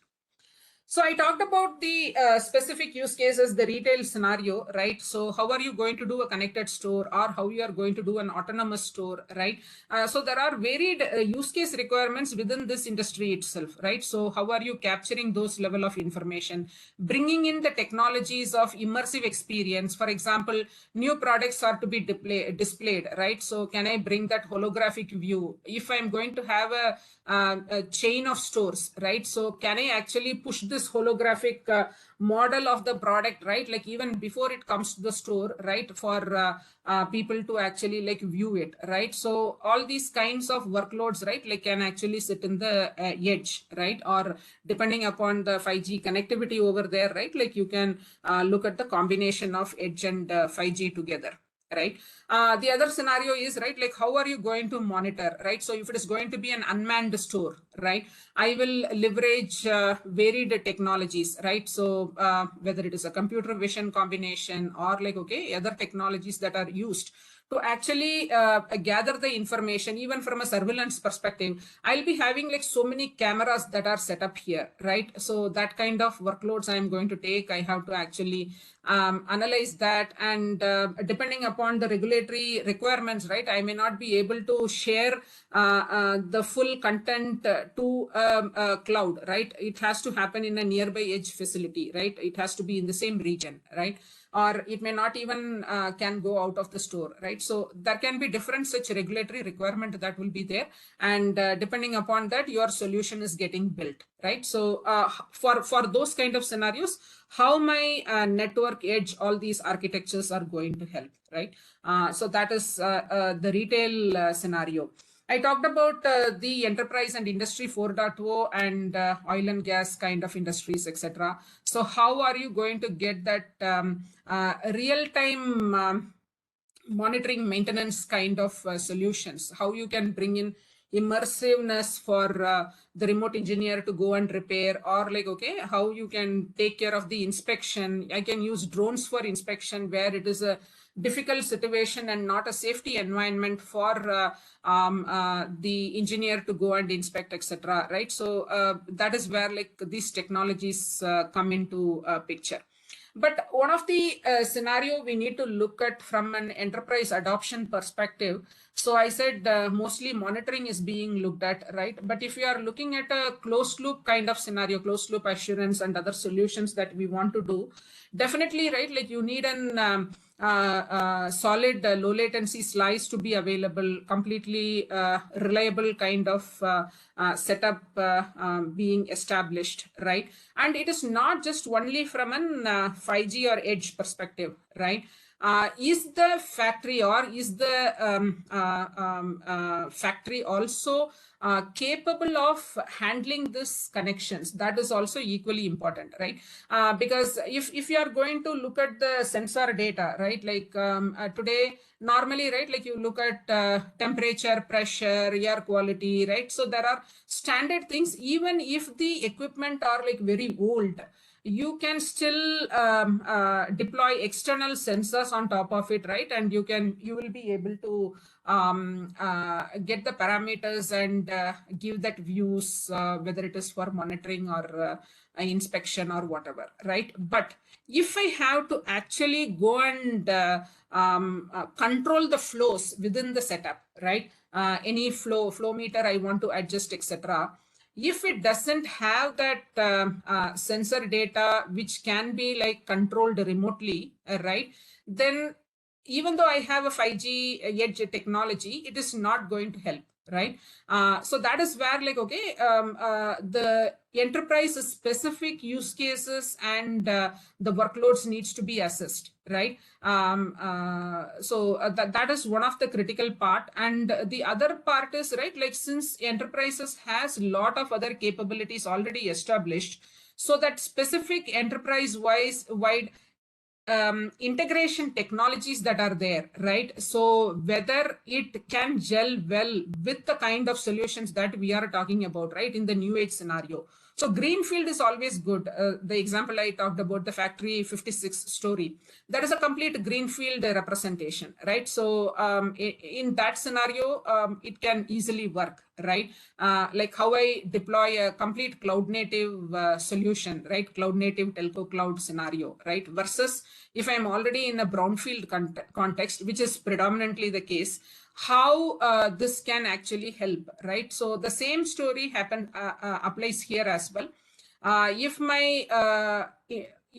my enterprise is having many legacy technologies that are there and the interface touch points are not flexible for easy integration with the 5G edge combinations that we are looking at, then we need to have the roadmap for the brownfield enterprises as well. So this is where like, okay, like more focus is required. Otherwise, right, like it will start mostly with the monitoring, right? So that's the other point we need to look at specifically from these kind of use cases. This is again another intelligent inspection kind of stories. It can be in an oil and gas, right? Like how it can support on your pipelines that are deployed, right? So are the power line inspections, right? So today you have huge windmills that are there, right? So how am I going to look at the maintenance monitoring kind of story, right? And have robots to support cleaning process and so many things, right? So how I can leverage 5G and edge scenario over there, right? And this is generic story which can be used further for surveillance and safety, employment safety, right? Or leveraged by government to look at the missing child and so many other things, right? So basically like leveraging drones, there are like multiple use cases that can be looked at, right, from an enterprise perspective. And this is another example about how you are able to provide expert guidance to the maintenance engineer who is remote and leveraging the immersive technologies, right? And because labor cost is high and you cannot deploy experts to every specific field activity, right? So this kind of technology really helps, right, to look at what is really happening there, right? That immersive way you get it, and then okay, you annotate it back over the VR AR setup, right? So that's another example I just wanted to bring out here.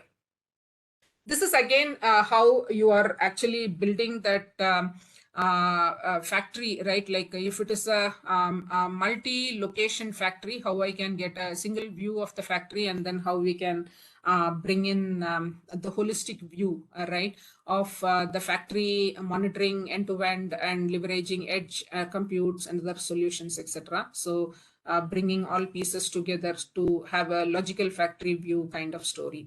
This is again on this electric grid kind of scenario. So how we are bringing in the combination of all these things, because whether it is a vegetative vegetation growth in a specific region, or like, okay, you are having a huge solar farm, how are you going to handle that setup, or in electric vehicle charging kind of stations, how you can bring that autonomous kind of solutions, right? So there are different such use cases that are there in this complete electric grid solutions as well. So these are some of the examples I wanted to share. I will pause here for specific questions, or I can go deeper also, but I'll just pause here. Hey, Janapriya, this is Dilip. Great presentation. And Ram Kumar, also nice presentation. I just caught the last portions of it. A few questions. Regarding uh, your architectures and stuff. So from your side, say Infosys, for example, you talked about say cross-domain management and stuff like that. Are you thinking about just integration, or are you creating products? For example, that cross-domain thing. You probably Infosys can create a product, right? So that works across telco and hyperscaler or something like that gels the systems together. So are you thinking product versus services? How is your mindset right now? And there may be all kinds of interesting products to develop now, right? Yeah. So how we see ourselves is like an ecosystem integrator story, right?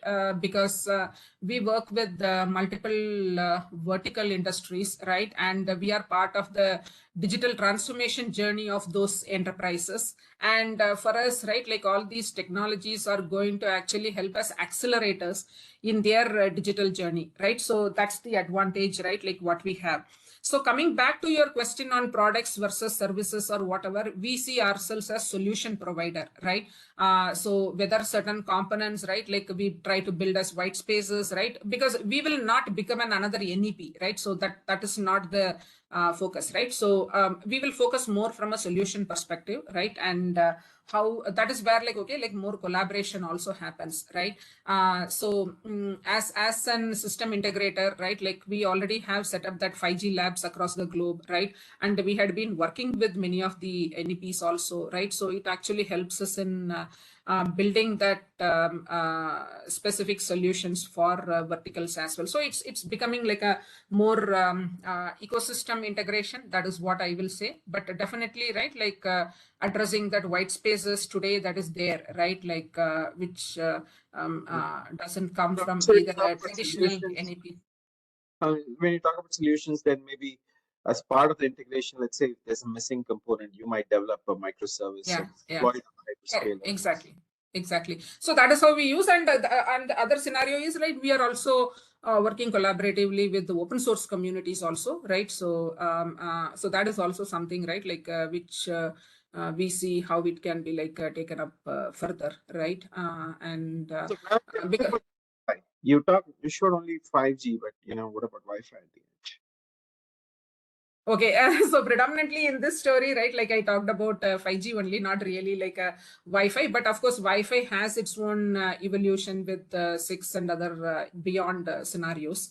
So what we also look at is working with our partners, right, like trying to see what combinations will work well, because in certain cases, right, Wi-Fi 6 might be like better placed and instead of a 5G deployment, right? So we normally look at mostly from an use case perspective, right? So which use case, what kind of facility is fine, and how the roadmap really needs to be, right? So that is how normally we look at. So that's why I'm always mentioned, right, like it's more focused towards the solution, what will be required for that particular context. Okay, one last question. I think this may maybe Ram Kumar can also address it. You guys talk about low latency applications and we talk about URLLC and stuff. Have either of you characterized the end-to-end latency for a low latency IoT application that uses URLLC? I mean, did URLLC help at all? By the time you get to the edge application, to the edge platform, did it make any difference using URLC? Ram, do you want to take up, or I can start Yeah, first Ram, and you can pick up? Ram, yeah, anybody can go. Yeah. Sure, sure. Yeah, go ahead, Ram. Please go ahead. Then I may add. Yeah, so the end-to-end latency is a very key part, right? And that is where, like, okay, I mentioned about in today's context, we are looking at monitoring only as the main use case, right? Even though the closed loop kind of scenarios are there in certain scenarios, but really for running autonomous kind of solutions, right? So still some more has to be done, even from the vendor perspective. Like, have they realized all the release 16 and beyond capabilities for these kind of solutions is a question mark, right? So it will evolve as we go forward, and that is why, right, like that end-to-end latency for that closed loop kind of scenario is yet to see that big way today, right? But hoping that in the coming quarters and years, right, like it will actually evolve. So that's at a high level view I wanted to mention. Ram, you can add additional. Rightly said, Priya. I mean, URLC cases, these are touted to be the next big thing. But as of now, what I mean, we have seen is it is mostly in lab kind of scenario. But when we are bringing the computationals to the edge and having the right set of applications which would be deriving the decisions and passing back, so that would be the ultimate aim. But yes, bringing applications to us and passing on the decisions to, let's say, IoT devices or whatever the end devices would be quite helpful, because the URLC, like latency, one aspect is how we are reducing at the network side. Other aspect would be the decision making side. So network side, 3GPP till release 17, it has provisioned multiple features. If these are implemented in right way, from the network side, it would greatly reduce. I mean, because URLC, they expect 1 millisecond till 1 millisecond latency. So bringing the proper numerology, then reducing by processing all the computations at the edge, that would help definitely. But as Priya mentioned, yet to be seen in real kind of use cases. What's the end-to-end application latency that you're seeing? Look, in lab kind of setup, I have seen in Ericsson, like it was like till 5 millisecond I've seen. But actual deployment, I cannot comment as of now. Thanks, Hey, guys. Dilip, can I add something here, just from a use case perspective? It was a great question, right? So just to complement what Raman, just sharing what we did for a customer. Priya, just grabbing the ball for 1 minute. I dug up this slide. So this was for Texas University, right? Just putting the budget values, a test which we did with Enea, with Tria, and Nokia's. At that point of time, they only had non-standalone baseband radios.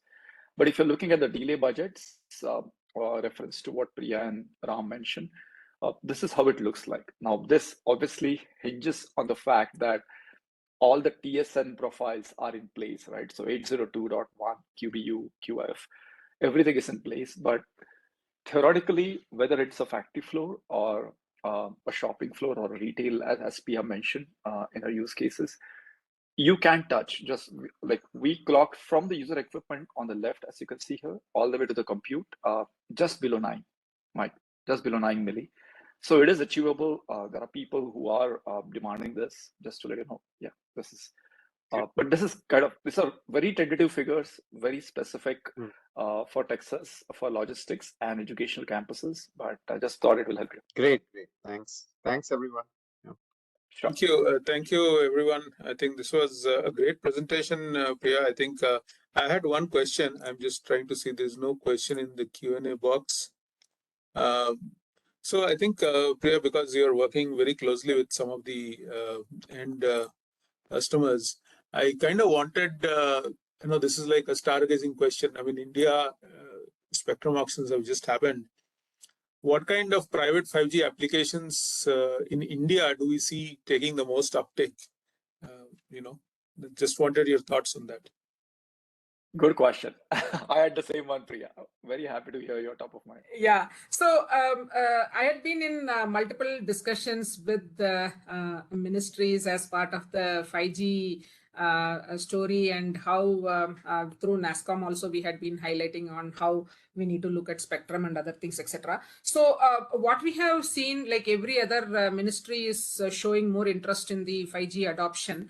But critical things, what we have seen is more from the manufacturing and those kind of industries. But having said that, right, like the healthcare is also gaining a lot of traction on adopting these kind of technologies, and at least from the ministries, right, there is more a push on these specific areas, right? And that is how they have set up almost 25 STPIs across India, right, to focus on these things, and also worked with the IITs and ISC, IIITs, etc., in establishing these labs to promote how we can bring in the vertical use cases, or even evolve more on the 5G specific investments that can happen, right? Government is also funding, right?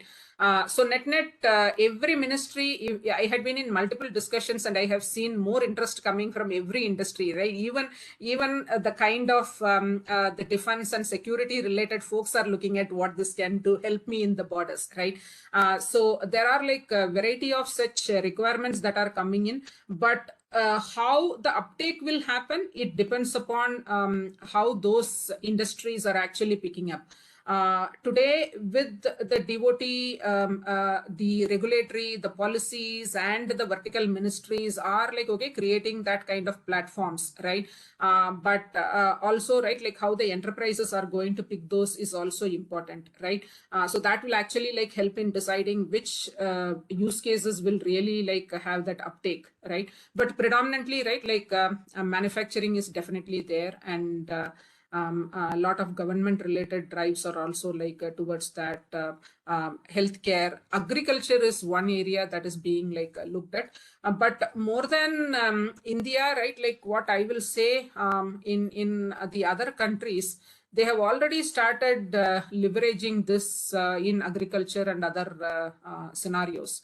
The reason is, right, in the last 2 years of pandemic, right, because of the job going out, right, and the individuals have shifted jobs, right, because of the they have to also run their stuff, right? So they have shifted, and now there are no people available to do those work, right? Then in that case, you need to depend on the technology, right? And that is what we have seen in even in the airports, for that matter. Right, with the digitization story, you are able to get the entire process done very smoothly, right?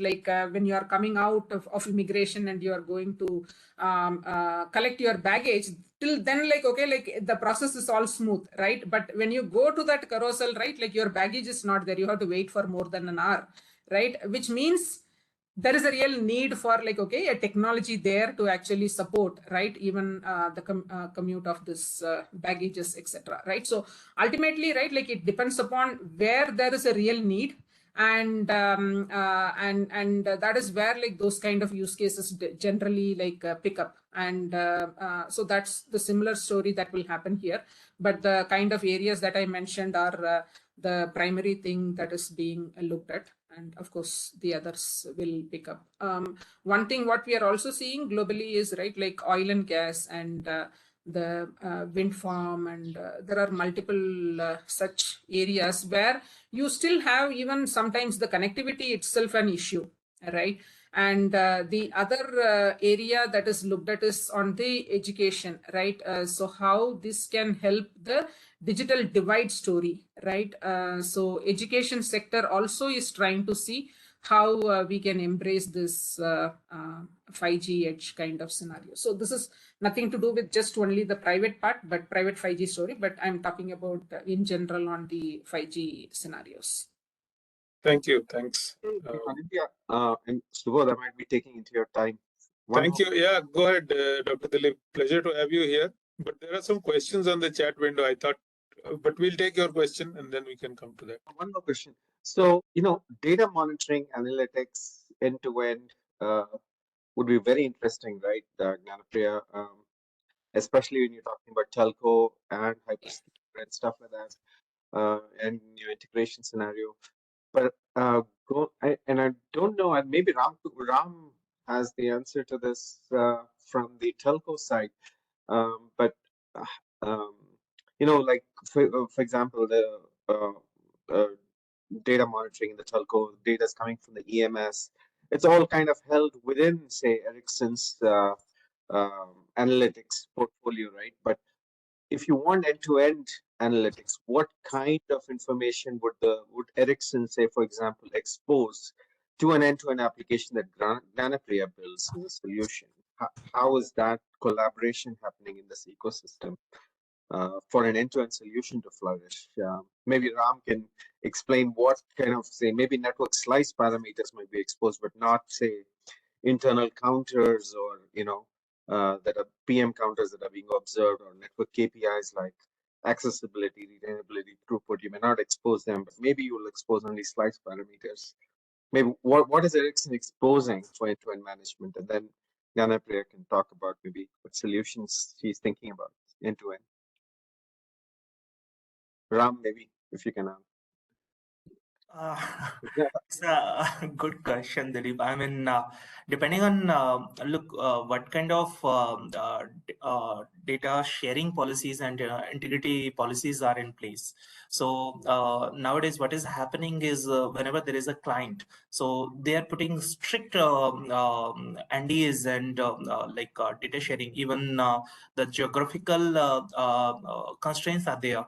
If a specific data set, it shouldn't go beyond a specific territory or geography. So depending on what kind of these kind of guidelines are in place.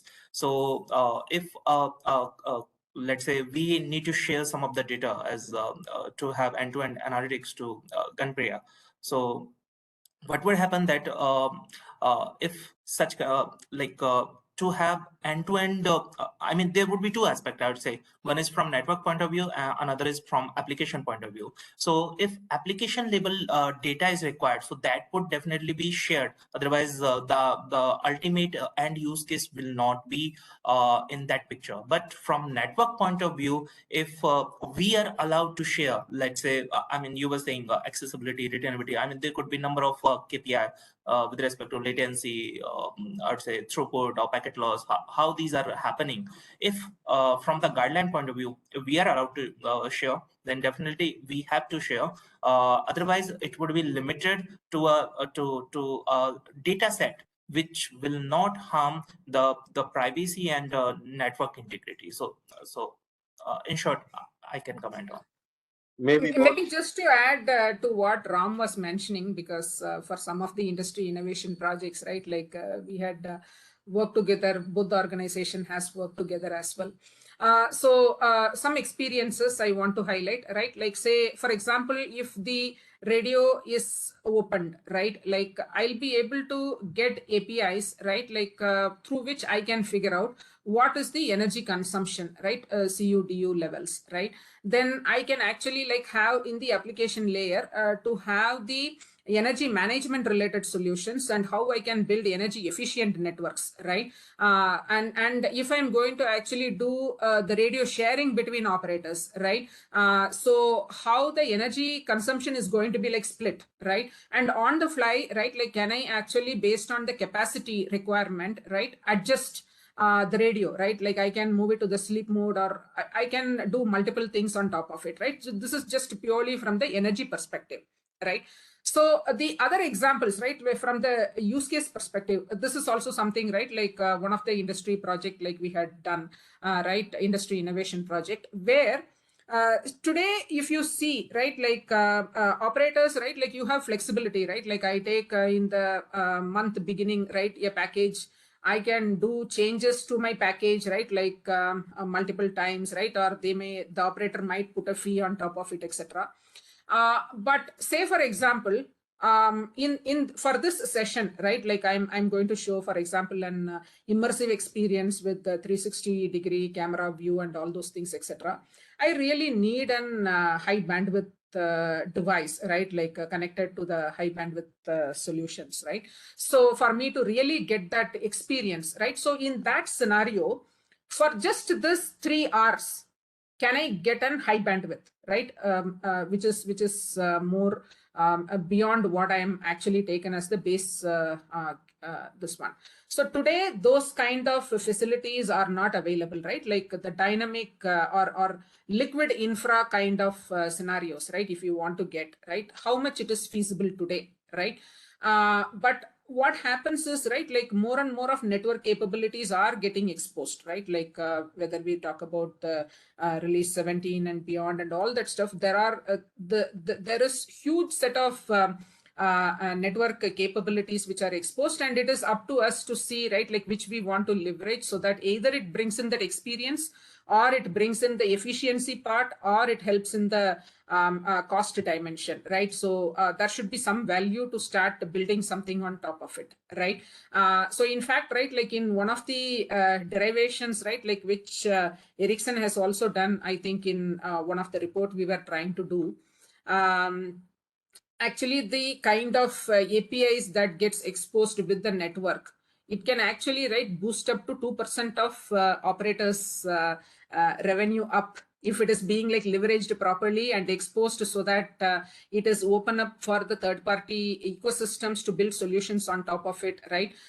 To being consumed, etc. Right? So these are some points I just wanted to mention, because it is not just only being available, but it is also making it visible. And that's where, like in my presentation, I had highlighted about the marketplace, which talks about the APIs.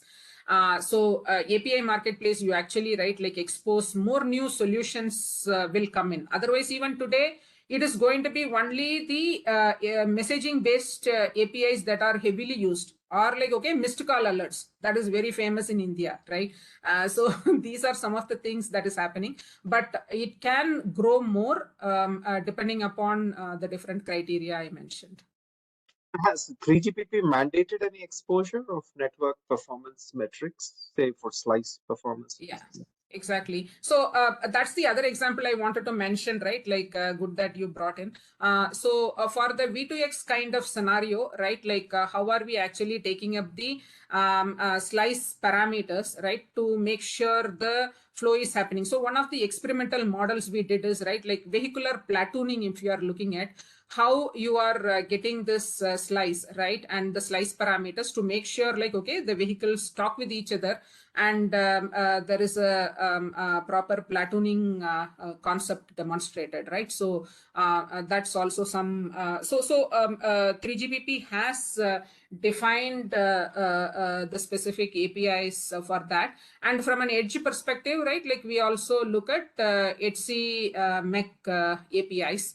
So that's the other set of APIs we look at. And between carriers, if you want to look at, right, like, because we also need to talk about the other SD-WAN and those kind of stories, which also becomes like, okay, part of the backbones in many of the realizations. So there MEF also plays a key role, right? So there are varied other forums that comes together, right, where the APIs are leveraged. I think we have gone past the time. I think I will. Thank you. I think this is a very engaging discussion, Dr. Dilip. If we can defer our questions after Subodh's. Yeah, what Kumar said was sharing. I need a policy to kind of share the information. In addition, because as Gnanapriya is saying, information is available, but can it be used? And then so maybe another function is required to define how it's going to be shared in terms of policy and then used. Great. Yeah, policy is one. Just one more data point I wanted to highlight here. For example, in Europe, there is this Gaia-X consortium that is there, because it's not just only for telecom, right? It is across industries, right? So how I have to do secure data exchange, how I need to put in the policies, right? So it is not just only the 3GPP and equivalents, but the regional kind of scenario, right? For the data privacy and security scenario, right? So this, I think Gaia-X also, right? Like you can have a look at it, because that talks about the secure data exchange construct. Thanks a lot. And I'm taking the We liberty. did a data management workshop last year where we touched upon many of these constructs, right, including in the 5G context, etc.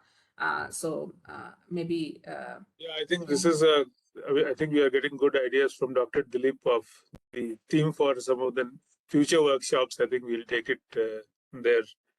Thank you, Dr. Dilip. I think good questions and very insightful, very thought-provoking also. So I think we'll go to the next speaker, Subodh. Anita, don't worry. I would rather just answer Dilip, because the creative space is what matters, right? So Dilip, and I'll have a detailed slide on this. I do have it, but I just want to set the context. If your question is exactly around a data analytics function, so 3GPP, between 3GPP and TM Forum, there is a MDAF, a management and a data analytics functions. It aligns to everything what Priya and Ram shared about slices. So if you have an exposed APIs and it's defined in, I think it should be part of 531 or 532. So there is a MDAF and there is a network function, management function. So between NF, MF, and MDAF, you can clearly define this, and they all come on the resource facing side. I do have a slide on how 3GPP looks at slice management for all the three use cases. So more in the presentation, but I'm so happy you're asking the right question. Yeah, in fact, I had kept additional slides in the appendix also on network slicing. But So we'll dive into that. Let me briefly introduce Subodh.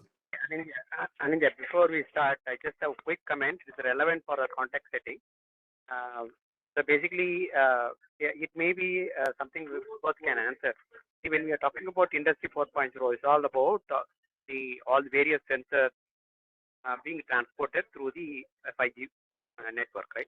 But they are all may not be 5G compatible. Like for example, Wi-Fi 6 or any other industrial sensors may not be 5G compatible. So in that case, how the various layers are provided in the 3GPP to make that possible, especially in the private 5G for industrial automation. This becomes a very main bottleneck where there are various different kind of sensors. So we have to provide a layer and how the transport is seamlessly taken. Right? That is something I don't know whether my question is clear. I'm in a metro. Sorry if it is my voice is breaking up. I'll type the question.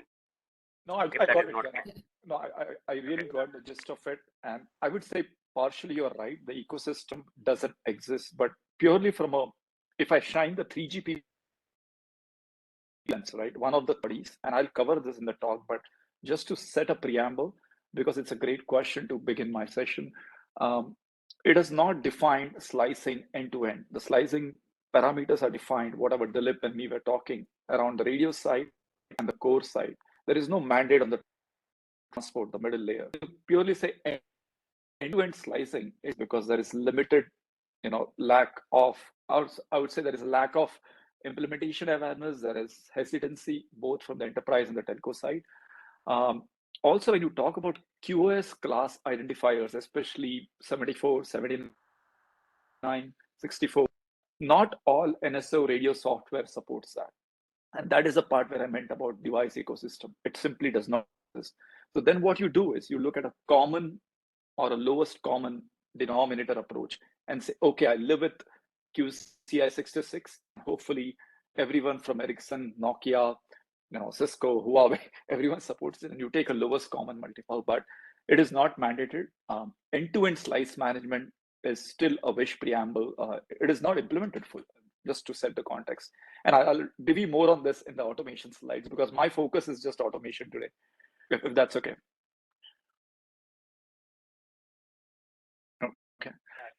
Thanks, both. Yeah, just if you want to touch upon, I didn't want you to answer immediately. Ganeshan, that is why I mentioned in my discussions, right? Like greenfield is always good to adopt all these things in the industry enterprise, but brownfield is what is the key thing we need to look at, right? Because there are specific industry specific technologies that are there, which may not be integrable with the 5G or the edge kind of scenarios. And that is where like, okay, like we have to spend a lot of focus. Then if you are able to crack that, then I think, right, like the adoption will also increase a lot. Otherwise, right, it will stop with the initial monitoring kind of story, right? And how are we going to take it up further is also important. Hey, Anindya, can we go on till 1 o'clock? Thank you. I think we'll go to the next. I'll just introduce Subodh. I think for the last talk of this today's session. So Subodh will be speaking on the implementation on the automation journey. He already mentioned that. A brief roundup about introduction for Subodh. Subodh is a senior principal architect at Cisco Bangalore R&D Group, responsible for designing across architectures and delivering solutions for various customers.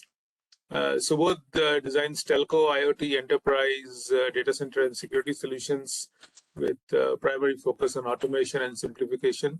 He has implemented secure solutions for meeting various business scale clients, various carriers, and he has contributed to multiple white papers. He has 6 patents in the domain of 5G optical system security and ML. And he's currently focused on design incubation of Cisco AI 5G IoT industry solutions, works as a mentor for tech leaders, solution architects within Cisco, and also contributes to the Cisco Launchpad. It represents Cisco in multiple forums, Cisco Live, Cisco Connect, also a regular speaker at IEEE 5G World Forums and all, a lot of other networking forums. So I think over to Subodh. Subodh is also a research mentor at Google and Amazon startup program. So let's, I'll, hand over the baton to Subodh for his talk. No worries. And honest submission and the confession, I'm all geared, Dilip and Gana, if you want to push this till 1, it's a small closed group anyway, as far as there's no challenge. But as I said, happy to just have a focused question answer kind of a discussion. But respecting the workshop and the platform, I did have some slides and I just chopped them again just to make sure I fit them in the next 40 minutes. I want to keep the focus more around automation if possible, and do justice to everything that we covered, right? So having said that, Anindya, Chengappa, Gana, everyone, thank you so much. Ram and Priya, my co-speakers and partners in this journey, thank you for setting the stage. It just makes my job so easy and so immiscible for me, because now I can just shed light and come with very focused lens. So, this is the landscape I kept, and I've already chopped down a few slides, not because of lack of time, but just to complement everything which Ram and Priya have covered earlier in the past 2.5 hours. But I want to make sure this is meaningful to all of you. And if I may have 2 words to describe my focus, I would be around implementation and the automation journey. And why are we saying this, right? When we say why private 5G needs to not have the same lens. So when you look at any 5G public, when I say public, I mean CSPs and telcos deployment, there are 5 logical domains, right? They're not strictly 5, but it's a nice way to imagine 5 logical domains which have some overlap. So first is the radio. Second is, your transport. Third is the packet core. Fourth is the application. And the 5th is the automation tying them all. So these are 5 domains. And as I said, they all have overlap. You heard Priya, you heard Ram talk about disaggregation. You heard them talk about control user plane separation, edge computing, all of them enabled either on your virtual networks or now in a microservices-led cloud environment. Either ways, all of this 4 scruples, right? So edge computing, control user plane separation, network slicing, and disaggregation. So all of this 4 seemingly constructs or software constructs usher in or make the ground fertile for what is or what has been almost a 6-year-old established model for enterprises or the IT world. And that's what we call as DevOps, or continuous integration, continuous development, or I would even add CI, CD, and now CT, which is continuous testing. So I'll be blunt enough that enterprises do not look at private 5G in the same way as a public 5G would look at. So the criteria becomes different. And the biggest problem statement here for enterprises is, please do not tell me that this is the speed, this is the latency, and this is probably the bandwidth I will get.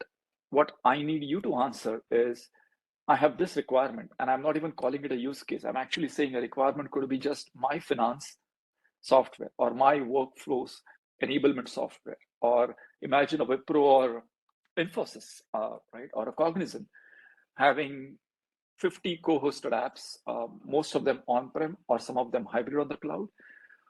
How is 5G or private 5G with now as a third access protocol or an extension of their LAN or WAN for that matter, going to change all that?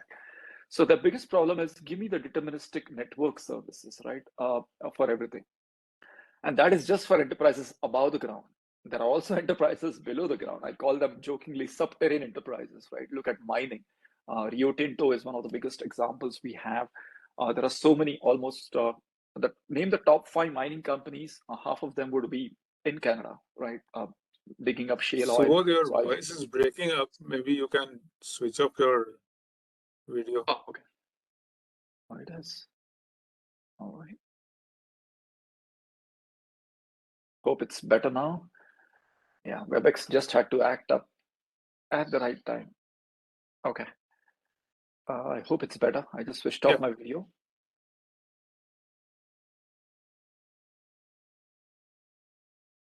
Yeah, go ahead, please.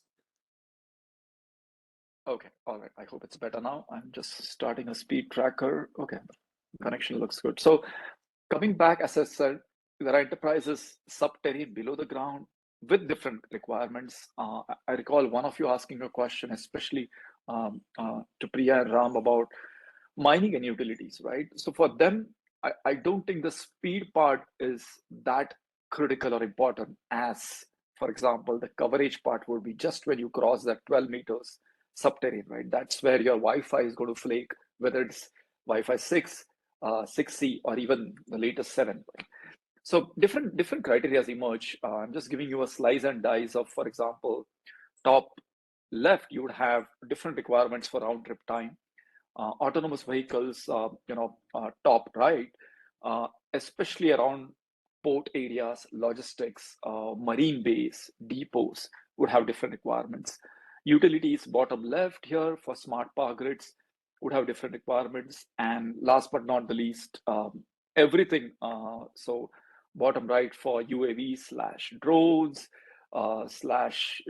you would just say everywhere on digital warehouses, private education campuses, factories, each of them would have a different requirement. So yes, there are protocols like time-sensitive networking with different levels of frame preemption, frequency, phase, time adherence being planned. But that is just on the packet level, right? And most of the questions and the debate we generated in Priya's Q&A was around, how is 3GPP or TM Forum looking at this? I mean, what are the APIs they're exposing? So if I may just add the word automation to all of that, this is the classic, I call this like the yin yang. You want to have technology transformation for enterprises and telcos, and that's the blue part, that's the left part of this. While as the operations, what happens really on the ground is the yellow or the orange part, the right part, the yang part. Because any company at whichever stage, or any enterprise at whichever stage of digitization they are, would look at end-to-end automation and service assurance. And that's a big thing. Automation does not equal service assurance. These are two different things. It's just like saying, oh, automation, I automate for 20,000 cell site routers to be upgraded with this software. So my script runs in batches. That is the first degree of automation. When I stitch this together very nicely and present in a dashboard and manage the entire life cycle, it becomes orchestration. When I take the gains of orchestration across domain controllers, and I guarantee the entire visibility, insights, and actions, it becomes service assurance. These are three different levels, really. And often, yes, there is overlap, but I think more than overlap, there is confusion. And that's why I just wanted to break this out, that as you transform the 5 distinct domains, again, RAN, the transport, the packet core, the cloud, and the app part of it, of the 5G network. On the operations side, you will have some concepts like site reliability engineering, right, which is now the latest lever in the DevOps space. So fine, if you're doing your release cycles, if you're doing continuous development, if you're pushing updates every 10 days, 12 days, it's all great, but how is that time to daily lifecycle management? At the same time, new challenges are being thrown across now for skills and roles. Are we asking your server team guys and the security team guys to work together with the erstwhile NMS guys who are now transformed to AI ops or cluster ops? So I think if I just distill this, right, if the nuggets of or principles of automation come to the fore, I would say this is what it is based on, really. And I'll just probably not read out each one of them, but I'll just focus on maybe one or two of them just to set it. I think the most important of them would be service composability, right? For me, if I really look at it, if you're creating an interface or if you're adhering to someone like a TM forum, say TM forum 633 or 638 or 639, 640, this, Dilip, to your question, these are really the API exposure functions. But if you're not adhering to them from day one, as you build your radio, transport, core, you're risking. You're just delimiting, or rather, you're constraining your architecture. So service composability, closed loop management and automation. It means different things to different people, but in the simplest possible way, it means if I have built a network with this packet loss, latency, and jitter, and if I change any attribute, what is the effect of that across the entire stack from the apps to the physical layer? And do you have visibility, action, and control on that? And these are very, very simple asks which were never fulfilled because of the classic divide, as I call it. Most of SDN controllers and devices were resource facing, but when you talk about cross-domain orchestration, it's all customer facing. Enterprises need a cross-domain automation approach, and there is just so much talk about AI/ML, and it is completely redundant if you do not have the customer-facing side, the CFS, and the resource-facing side. If you look at this as a classic T operating in unison, nothing of ML or AI will work, or really you may not derive the benefit if you don't have that in place. And I think Priya covered in some part, when you say domain controllers, I mean the extension of as NMS and EMS. So we have individual domain controllers for radio, for access, for transport, and all of that need to talk to each other and achieve those, right? So if I just connect this together, let me just annotate this. So if you take this domain controllers, and if you do not stitch them with this and don't have the individual service composable effect, you will never probably reach even the gate of what we call as AI ops or ML driven frameworks. And I'm now talking about self-organizing functions in a network. You knowing at the optical layer which alternate paths you have to take on your own because the delay or the latency budget was compromised on the primary path. And that's what ML ops or AI ops does for 5G networks. It's all a wish list. That's why Gana's question was pretty, I would say, poignant, right? It stirred a lot of debate because true end-to-end slice management is up for grabs. It's not a honeypot, but it's really a nice vision for enterprises to achieve that journey. Let me quickly jump ahead. Yeah, so now I'm putting all of this into, again, nice way to imagine this, as I said, right? You look at customer facing, so cross-domain enterprises will look at private 5G and demand that Okay, you're asking me now to manage SIMs. You're asking me, you're not even sure, should I take spectrum from you? Would you manage my 3.5 gigahertz spectrum, right? To Ram's point, if Adani has got, say 200 megahertz or 150 megahertz, and US, like India, has opened something like CBRS in US, and Adani is now leasing, say, 70 megahertz to ICICI Bank. Would Adani be responsible for spectrum management, or would ICICI Bank go directly to Airtel or someone? So different combinations exist. The resource-facing services, and that is your design time, runtime, security, and CI/CD. I'm using terminology from a IT software world, or rather the software world, deliberately, because I think the clock has moved now with LTE. I would say between 4G and 5G, a lot of this is now native with service-based architectures. And let me populate this now. So the taxonomy is clear for everyone, right? So when I say customer-facing services, imagine for IT, imagine 2,000 people joining Infosys or Wipro every year, right? Imagine, say, 20 people joining Cisco or Ericsson, say, every month. They have an IP address. They need to know which teams they work in. They need to know which benchmarking test, lifecycle, what is. So that becomes a service catalog. What groups they be assigned to. As they get assigned to the role-based access control, everything becomes a customer-facing site. This is typically just from one app's perspective. Now, to enable that app to run on a real time, what do you need to achieve? So those are your assurance, optimization, and analytics pillars. This is what a private 5G automation roadmap would look like, right? So this is how it will work from a runtime perspective. And these are the functions in that. So you would obviously do a planning, design, capacity, policy management. So when I say policy, I mean, case an example, Subodh has joined and he's part of the Linux containers-based group for developing finance apps. So he needs access to this servers and blah, blah, blah.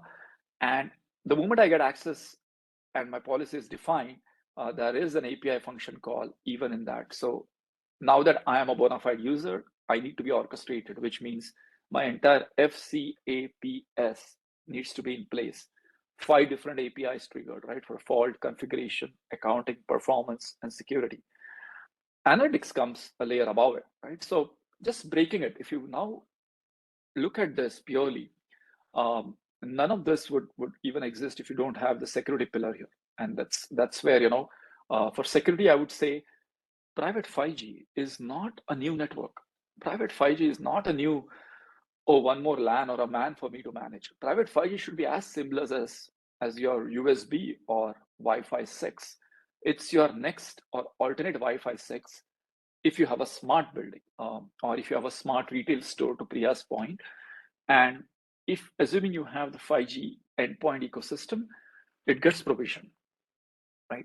You have a SIM in it, or you have an electronic SIM. The entire life cycle management of that SIM is enabled. So if you are stitching all of this together, your automation building blocks get very simple. I've now taken the previous slide and just gone a bit higher, but this is what a private 5G IT powerhouse would look like. When I say powerhouse, I mean this is what people who are managing a private 5G would aim and aspire for. So integration part is the simplest part. So integration means I had wired, I had Wi-Fi, which is wireless. I had a lot of IoT. Ram and Priya covered a lot of those use cases. I had IoT, which was either licensed by Narrowband IoT or unlicensed by LoRaWAN. And now I have 5G. I'm not sure, but you are delivering 5G to me as a managed service or as a standalone architecture or as a brownfield.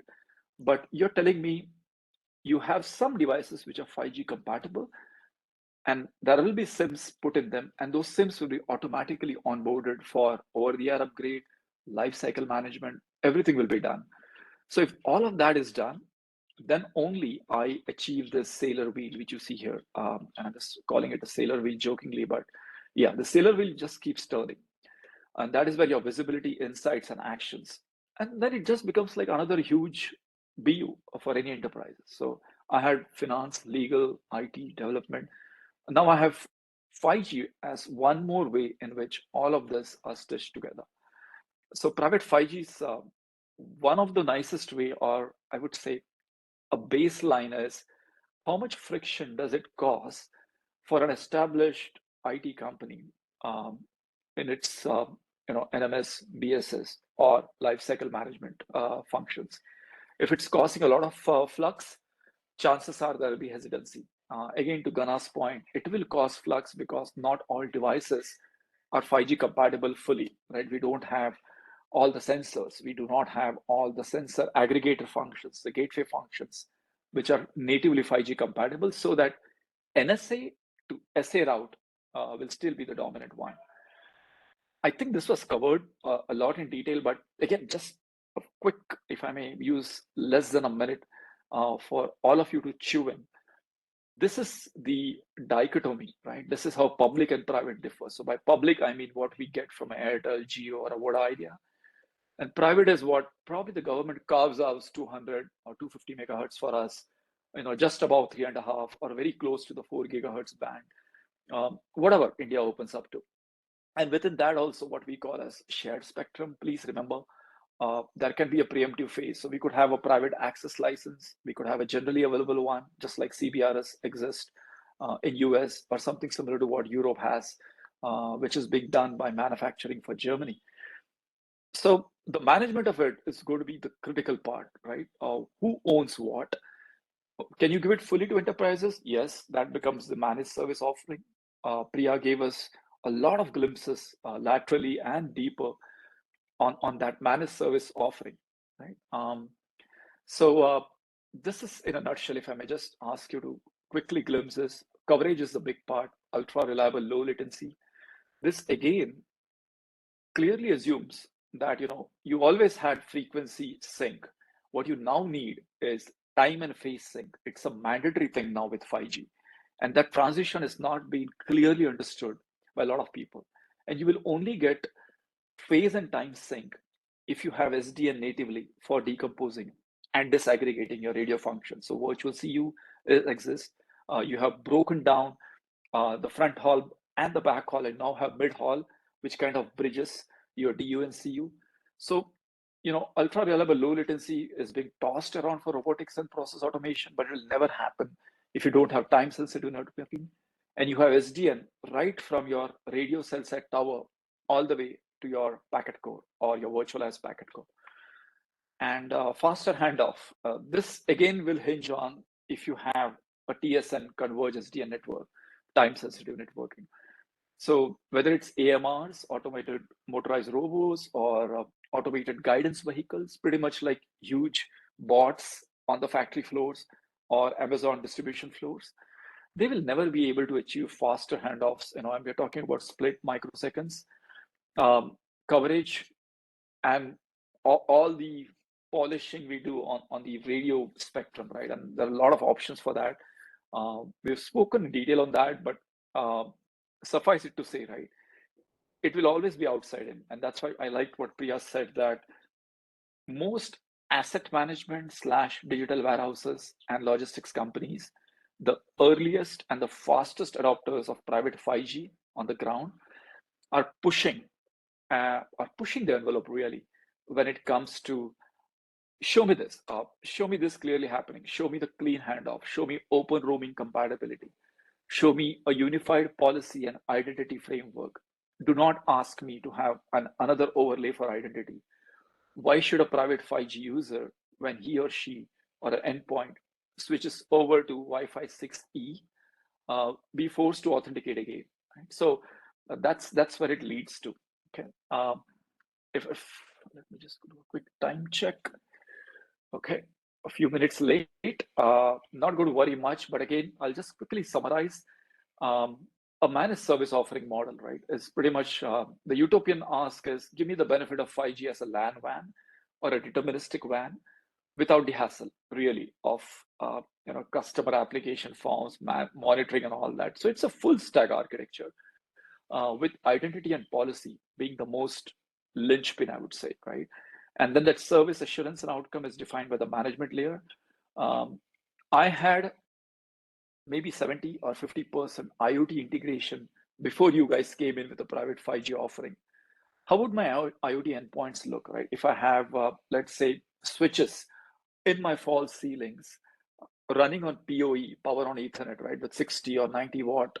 So no reason for any hotels or airports to rip apart those switches just because we are putting private 5G there. And classic example would be our closer to home Bangalore airport, right? The new T2 now being inaugurated, or T3. And even when you kind of link together, for example, use cases like facial recognition, every second you add, now the DG Yatra is being piloted, right, across 4 airports. Every second you add for authentication is a clock ticking for customer dissatisfaction. So big ask is going to be, how are you really doing all that packet code and radio integration? So this part is going to pay a lot of importance, right? So it doesn't matter which facial recognition software you use by, say, Contour or anyone for that matter, or which sensors or IoT layer you use. Ultimately, when Subodh is at the airport and I have opened my DG Yatra, I have put in my Aadhaar enablement, but if the system is taking more than 12 seconds, all the 12 people behind me are going to shout and it's a failure, right? So that's what I mean by an end-to-end use case and its life cycle. And it only happens when the lowest common stitching is at the highest level for packet loss and latency. So think about it from that perspective, that a managed private 5G solution has to bridge enterprise IT and OT. And I would rather be conservative here and say it doesn't happen 100% at every use case right now. Unfortunately, it doesn't. And it is not a function of technology at all.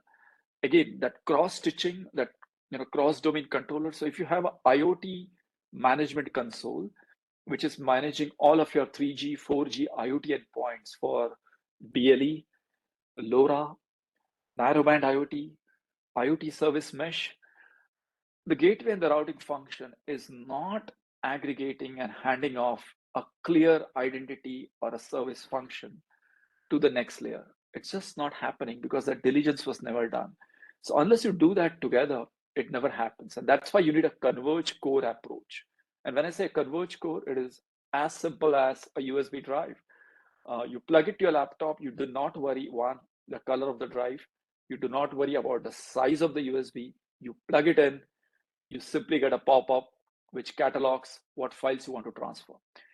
And obviously it relies on them. And it might ask you to authenticate if you have an explicit trust model or an implicit trust model if you're already authenticated. But a typical private 5G architecture, if you just now expand the private 5G core, will have some edge apps, right? And this is the power of MEC. I think Ram spoke a lot about MEC, or multi-access edge compute, which simply means if you just look at an app and what it accesses, more than 70 to 80% is all about fetching an app. It's a huge fetch cycle, an asymmetric trigger of IP packets. So if you just bring all that functionality of compute, analytics, AI, and bring it closer to the radio, and that's where you break. And that's why we have this taxonomy of edge data centers. And I would even break an edge data center. For example, in the Geo rollout, we have broken the edge data center into, say, 25 far edge data centers. And it is simply an aggregation of which are your most used video platforms, caching, content delivery networks, and pushing it closer near to the radio.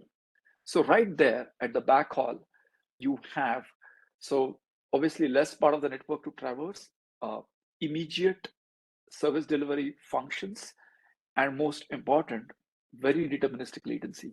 And that's what you need. So you can have 80% of your edge apps then talking to a cloud, and network and device management, which is your UDM, NEMF, UDRs, all of that could be on the public or private cloud. So this model scales well. And this is what we are. This is, I would say, more than out of the 225 deployments, and we are engaged from everyone on the call. So like Ericsson, Nokia's, Infosys, Wipro's, Logicalis, NTT, Worldwide Tech, we are WWT, you name it, everyone is in this space, right? So, and there's a piece of the pie for everyone, but this is how enterprises want. They're looking at dashboards, and I call this is the software manifestation, right? What is in it me?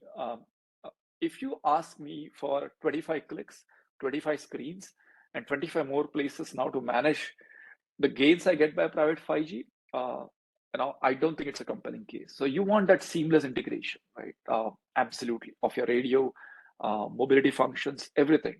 And then only can you reap the benefits for automation and enhanced services. Everything else, really, the SIM lifecycle management, OTAs, is assumed. For example, JCI or Contour, it's now Contour, I believe, yeah. So that would give you SIM lifecycle management. And then take your existing cloud managed services and do all of that. So authenticate my SIMs, authenticate an IoT endpoint, authenticate a sensor gateway function, and then alert me what goes wrong. And that's what it is looking at. So this is where, in a nutshell, I would just take a pause and stop here, just to make sure. Okay. So I'll not cover the next 2 slides because some of that were covered by Priya, but I'll straight away jump to the architecture components here. So that way we do justice, right?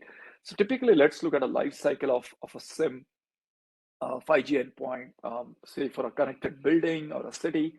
So you would have, if they are trying to now emulate and derive the gains of 5G, you would have a front haul switch, what you see here, right? When I say switch, a front haul switch, it is now capable of TSN. It is capable of frequency, phase, and time sync, and giving that time with a grandmaster or a primary reference. And irrespective of whether it's an IoT endpoint or a normal 5G, 4G endpoint, a drone, or anyone else. So you're going to aggregate that and provide all this frequency, phase, time shift right from here. So there is a compute or a server function. Any of the COTS hardware would be here. The timing is done. All of this is then aggregated and given to the next, I would say, a super aggregation or a top of rack switch. And this is where your AMF, SMF, MME functions would then securely talk to the public cloud, right? And that could be containerized. So you could have, all the lifecycle management delivered functions for SIM over a very secure TLS or AKA SIM, or you could also have similar approaches for IoT endpoints aggregation. Last but not the least, if you really look at partner-led models in which partner will just monitor this, aggregate maybe 5 factory floors from a centralized dashboard, that is also possible. And you could then take an IPsec tunnel and just have RAN management done by partners. So Logicalis, Airspan, GMA, Altiostar. This is what pretty much Rakuten is now doing after its acquisition with Altiostar. So different ways in which you can do this as a managed service, as a partial hybrid service, as a fully enterprise-owned service. There's no limit really on how much you can scale for this. For secure multi-site or a multi-enterprise model, I just wanted to call this out that, right, none of your security is compromised, right? So you'll always maintain that, transaction level security, TLS 2.0 tunnel or an IPsec tunnel within a GRE IPS, and make sure your edge data is tied every time to the same ID, right? And that way you are making sure for this IoT endpoint belonging to a smart city or this IoT endpoint for a factory floor, that data privacy is only shared with that piece in the public cloud who needs to know that. Otherwise, no one else gets a visibility of that. And that is pretty much what role-based access control is all about. And so this is where on the right-hand side, your NEMF is exposed, and that clearly maps to which functions you open on the access side. So a lot of possibilities here open up. In short, what we're really looking at is identity. So who I am, I'm Subodh. I have a badge, say for Cisco Labs, Cisco warehouses, and Cisco's R&D labs. Policy defines right at what time can I access the warehouses? Is it only between 9 and 3? What applications, once I get inserted within that time, am I invoking? What tokens am I exchanging? So one is who I am, where I am, what I am, what time of the day and all that. That defines my identity and policy. And that is passed as, think of it like a, for lack of a better word, like a label or an MPLS tag for each and every endpoint. And the final vision for enterprises would be whoever is currently doing it for a Wipro or a Infosys or a TCS ODC, the same identity, let's just call it a policy server, would now be doing it for 5G endpoints. So a single point for identity-based enterprise policy. For private 5G, your wired and your wireless and your IoT and your Bluetooth networks, that is what is going to be the killer way. The first step, right? But right now, yeah, 3GPP will dictate SIM, TLS, AKS SIM, right? All this authentication functions, and your enterprise policy management can be a secondary one in case the primary fails. But going forward, as you move towards standalone deployments, it's very crucial. All of this gets collected, right? So if I may just summarize, you're looking at optimized edge, one or two compute functions, which will do all the MEC, the converge SDN, the timing, and most important, the disaggregation functions. You would look at scale and performance for, say, 4G and 5G combined based on small, medium, or super large functions. Automation function, and you can read it for yourself, but I'm just going to read and the labels for you. User experience and API interfaces, right? And this is a big thing because enterprises look at dashboards. I'll tell you again, they could be having 120 or 40 or even just 3 apps. Even a factory right now would be having some very legacy apps, either by, say, SAP or any factory functions they deploy. And they want a simple RYG graph. With private 5G, if you're going to dilute that graph visibility and insights, you risk friction. So feature-rich APIs, which you have with private 5G, need to first build on that and just show you everything. From a human lens perspective, operations and support for private 5G continues. It's pretty much business as usual, right? But they are the bridge between the sensor layer and the operations layer. So if new robotic arms come in from, say, JMA or ASPAN or any robotic RPA vendor or Siemens, if the new PLC needs an OTA upgrade and that flakes out the robotic arm controller, then you have a problem. So that is where the CI/CD or the continuous integration part comes in. So just sharing this out loud for you folks. Giving you the life cycle of a SIM management, right? This is again a contour case study for a factory floor.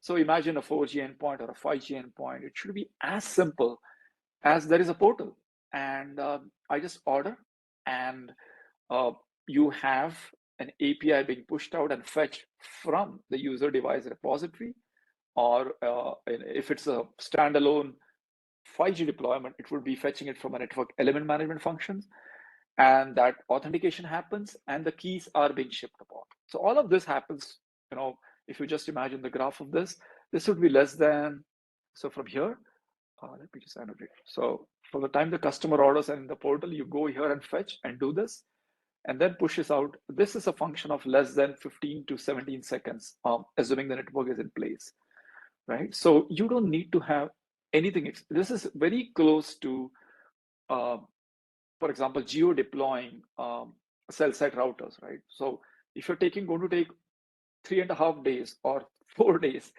you would not be able to deploy 200 cell site routers in a week.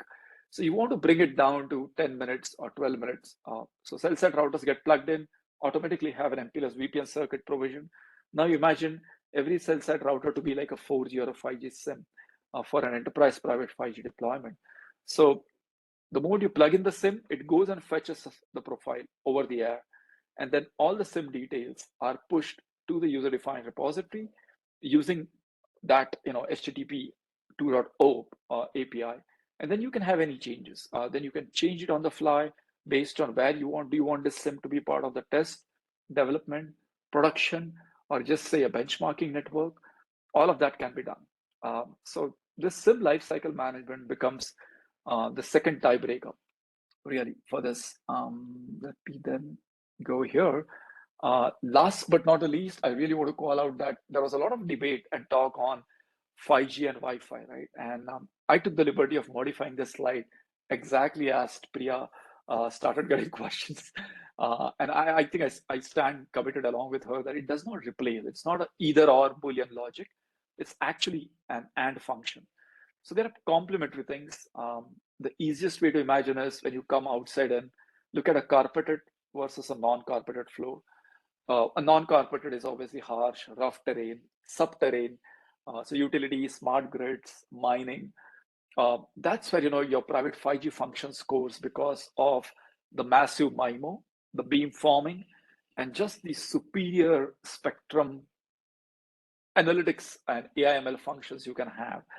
But suffice it to say, Wi-Fi 6E is now catching up a lot, right? So when you really look at I'm not saying that 5 gigahertz in your home. I'm really talking about that 6 gigahertz being opened up by FCC, 18 months ago. So you really look at when they start exploiting that layer now. Suddenly, it's all about coverage and speed, really matching up. So it's going to be a very close contest, and I think we are going to be spoiled for choices as enterprise system integrators or implementers. Because if you're looking at wide coverage, obviously, large outdoor-indoor coverage, imagine a Jamnagar or a Bombay High in the Arabian Sea oil rig, you're going to look at private 5G, right? Because you are obviously not going to put a fiber cable dedicated all the way down in the sea. You're just going to look at my coverage goes there, and I have a human being climbing up an oil rig for monitoring or any process automation functions. And I need, the moment he or she climbs above a safe level, that helmet, the sensor on the helmet should flag off. Oh, you went above 25 meters. And all that human safety needs to be ringed together on a network, say less than 10 to 15 milliseconds. So the process automation, the wide area coverage, private 5G scores. But again, that is, as I told you, with Wi-Fi 6 and 6E, it's going to be bridged now.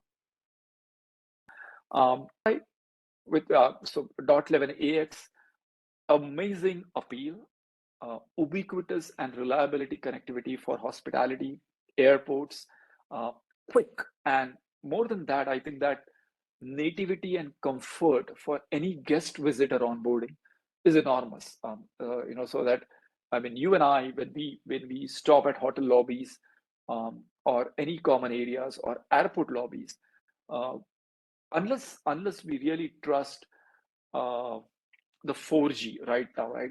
And I know the 4G, before you walk into an airport at 25 megs, could trickle down to 2 megs, right? Suddenly inside, because you're worried about the reflections from the cement, the glass, and steel. Whereas Wi-Fi, the captive Wi-Fi 6 inside suddenly gives you back at 11 Mbps.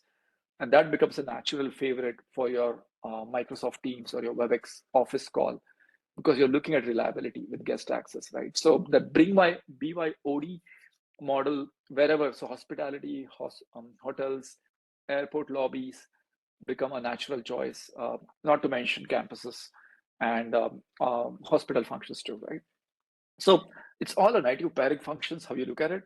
Let me also cover a few lessons learned, right? So what did we really look at when we start looking at purely from a lessons learned function for a private 5G?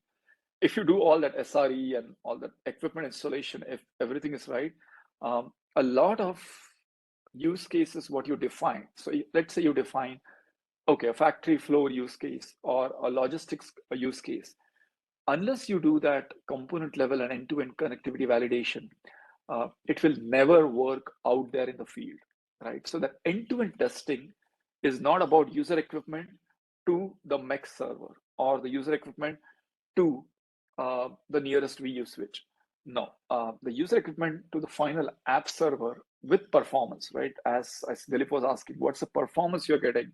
If you're going to cross more than 25 milliseconds, again, you risk latency, or most important, you risk suboptimal performance.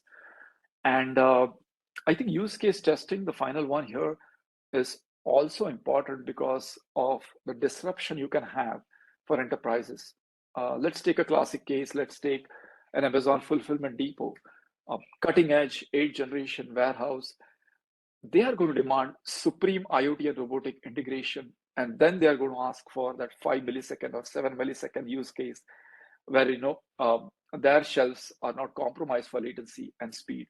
So now that use case testing becomes very harsh and rigorous as compared to a plain, let's say, an Army or a ISRO or a HAL digital warehouse. Different case requirements, but you have to pair and validate them. As an implementer, or I would say as an integrator, I think the best job for anyone who's doing an enterprise use case validation is qualify that use case, scope it out, draw a circle, draw an inner circle. Where is this use case specifically failing, right? And most important, what is its performance in low, medium, high, and super high dense, kind of the 4 pillars, right? That's how you stress a use case. And for Wi-Fi and private 5G, I think the biggest hassle really is smooth handoffs. It's a constant debate, really, that are you really compliant, or are you just handing off and assuming the other one takes off where I hand off, right? It's like that little hesitation you have between a field track race, right? The baton is not being passed smoothly. I use the word converge core. If that is in place, then the unified identity and policy happens very nice. So your UDR, NEMF, UDM, and PCF, they're all working just as you expected, with role-based access control, with very clear, MPLS or RBAC or role-based access control tags being passed around seamlessly. And last but not the least, right? Every time you integrate, secure. So let not security be an afterthought. Okay, from the radio to the access or transport, I'm secure, I'm done. Everything else will fall in line. Enterprises always like to have not just a full view, but also a correlated analytics view. If I move this, what is the impact and what is the action? Okay, now I can see this impact, show it to me as a digital twin kind of a thing. And they want to have that full visibility and insights view. Last but not the least, the use case worked for you in your trials. The use case is showing the deterministic latency, but is it validated against, let's say, what L&T wants, or let's say what Johnson Control wants, or what a university wants, and is that against the success criteria for them? So that's why we call use cases as customer aligned use cases, and not just a Cisco thing, but an industry term wherein you have a CAUT or a customer aligned use case being tick marked by the customer on all the grounds. So that becomes a big place to move forward. Just summarizing the lessons learned, and this is pretty much my final slide, folks. Bear with me here. Yeah, this is again, Gunnar, to your point, it doesn't, right? Absolutely, we do not have a full-blown 5G ecosystem being supported. Not only that, if you thought virtual machines and VNFs were a hindrance block, think about microservices and container network functions now. That interoperability and platform support, that converge SDN network, that becomes a big one. Nice way to, I always say, is go a global approach, and that kind of simplifies your design here. So when I say global, I mean start with a global approach. For example, you come from a 5G world, customer comes from an enterprise world. That's a nice way to imagine a global, local approach. You are starting more from the resource facing side, right? That domain controller side. You look at 5G, private 5G as 5 different networks with a little overlap. Customer looks at it as cross-domain network. So come that way, localize it, decrease your footprint if required, but make sure you meet all the requirements for that app and then scale out. I'll again use this word, use for the SIP parameters. And this is not just for private 5G, but I think everywhere when you go, even from a public 5G deployment, this is where a Jio would score over Telefonica if they're doing this well, because now you're talking about activating 5G within minutes, right? No longer is it a day concept or a week concept. So this is some of the private 5G deployments applicable to any vertical, and that's I think I covered this already. So let me just take a pause here. Any questions you have, and I can have more slides if required. But I'll Yeah. keep this here. Yeah. Thanks, Odd. Yeah, I'm also looking at the window for questions. I don't see any. Actually, I had a question on one of your previous slides. Okay. I think it was slide 43 or 42, where at the top you wrote high risk. So I just wanted to understand why. I don't know whether it was integration. This one. This one. Yeah.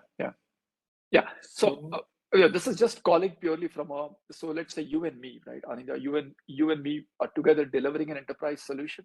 All of this are high risk if we do not do this right. So I just wanted the urgency of this. It is not that we only do the validation and stop. So if you do not do all of these 5 pillars, the deployment, so all of this are at high risk if you don't do this right. That's what I meant. And each of this, it's not just one function, but I've just elaborated on validation. But each of this needs to work together from a cross-domain controller perspective. And that's why it's a high risk.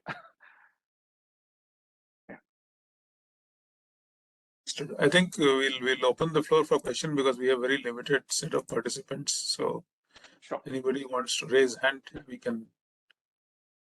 Yeah. Hey, Subodh, great presentation. Thank you.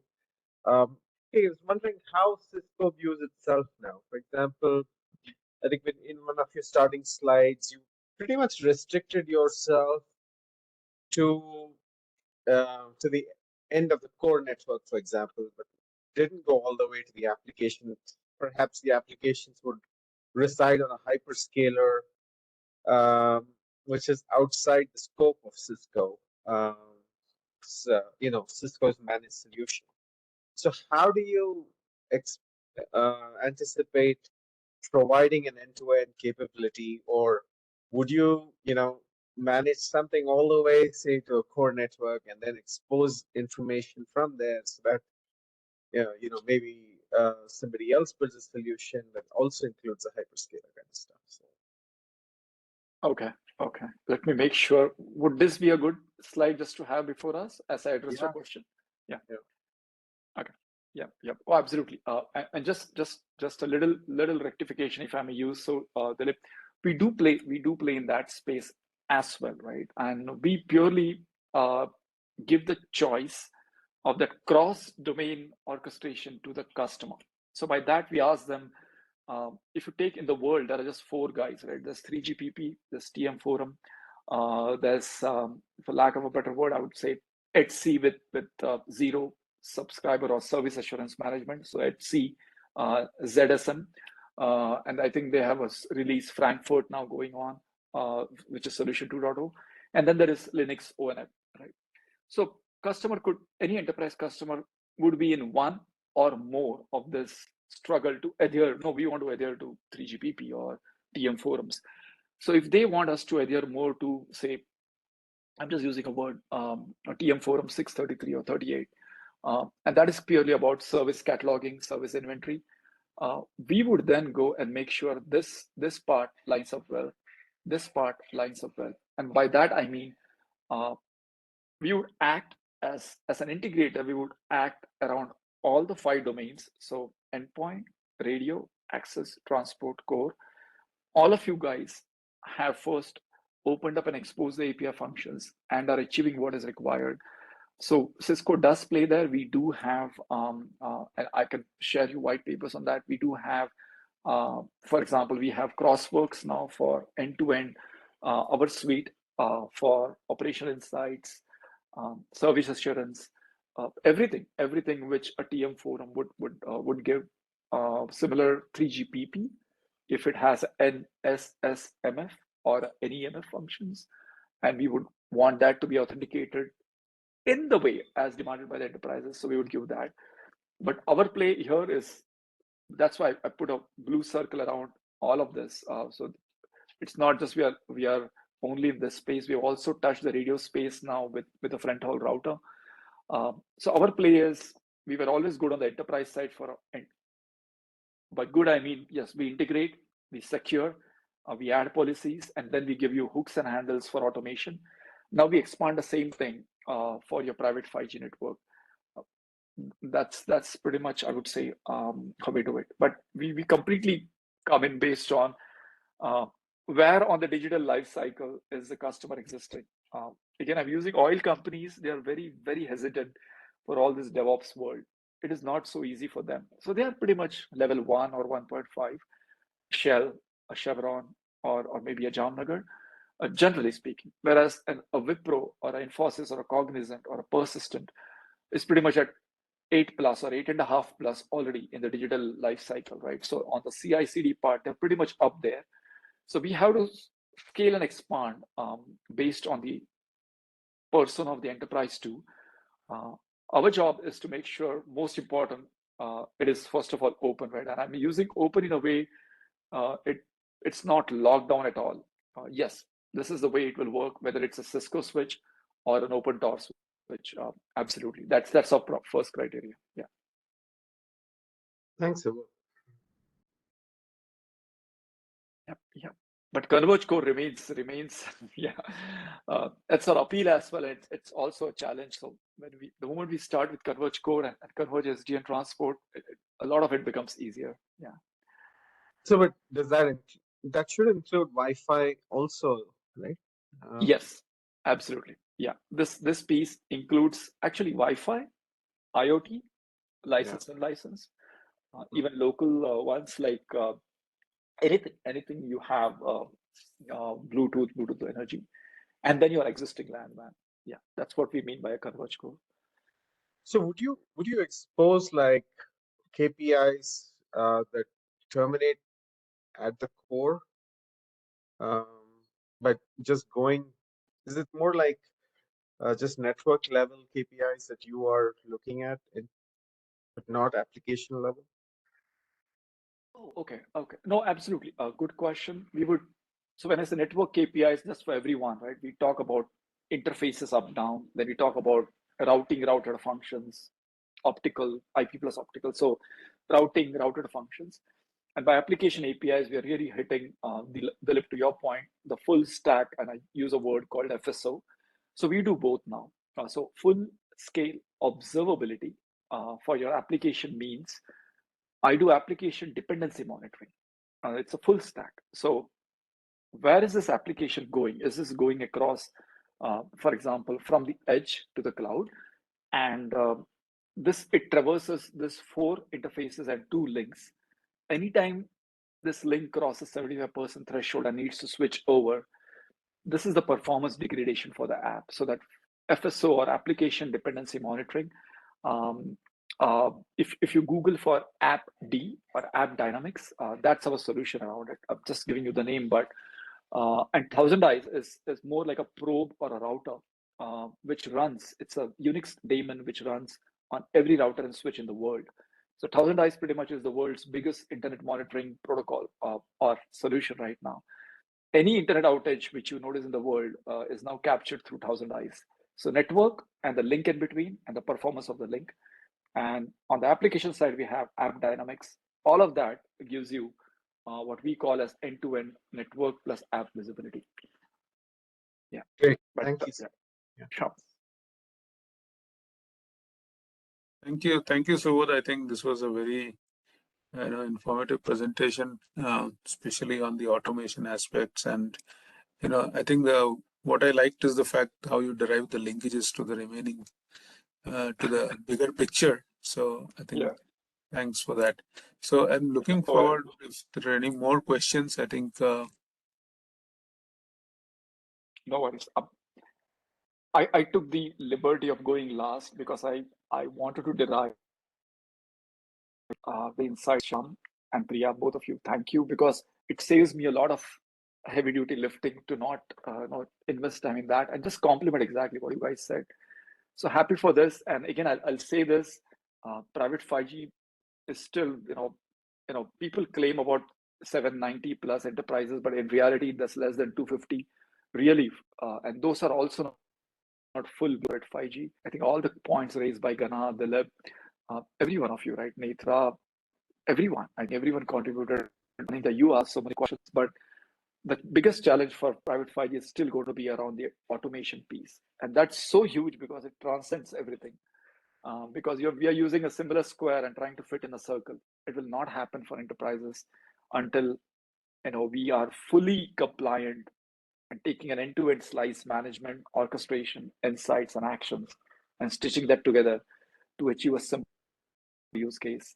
And that's a minimal requirement, but it gets you to achieve that business outcome, and that's a different discussion altogether. But great, Anindya. Thank you so much for providing us a platform. Again, I'm just thanking you on behalf of all of us. Thank you.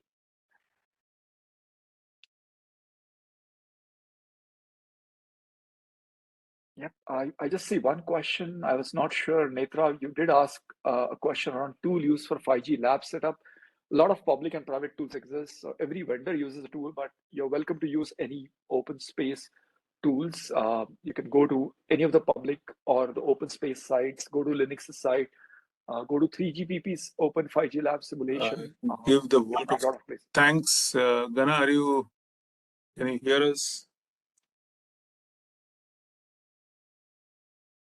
Not, I don't know.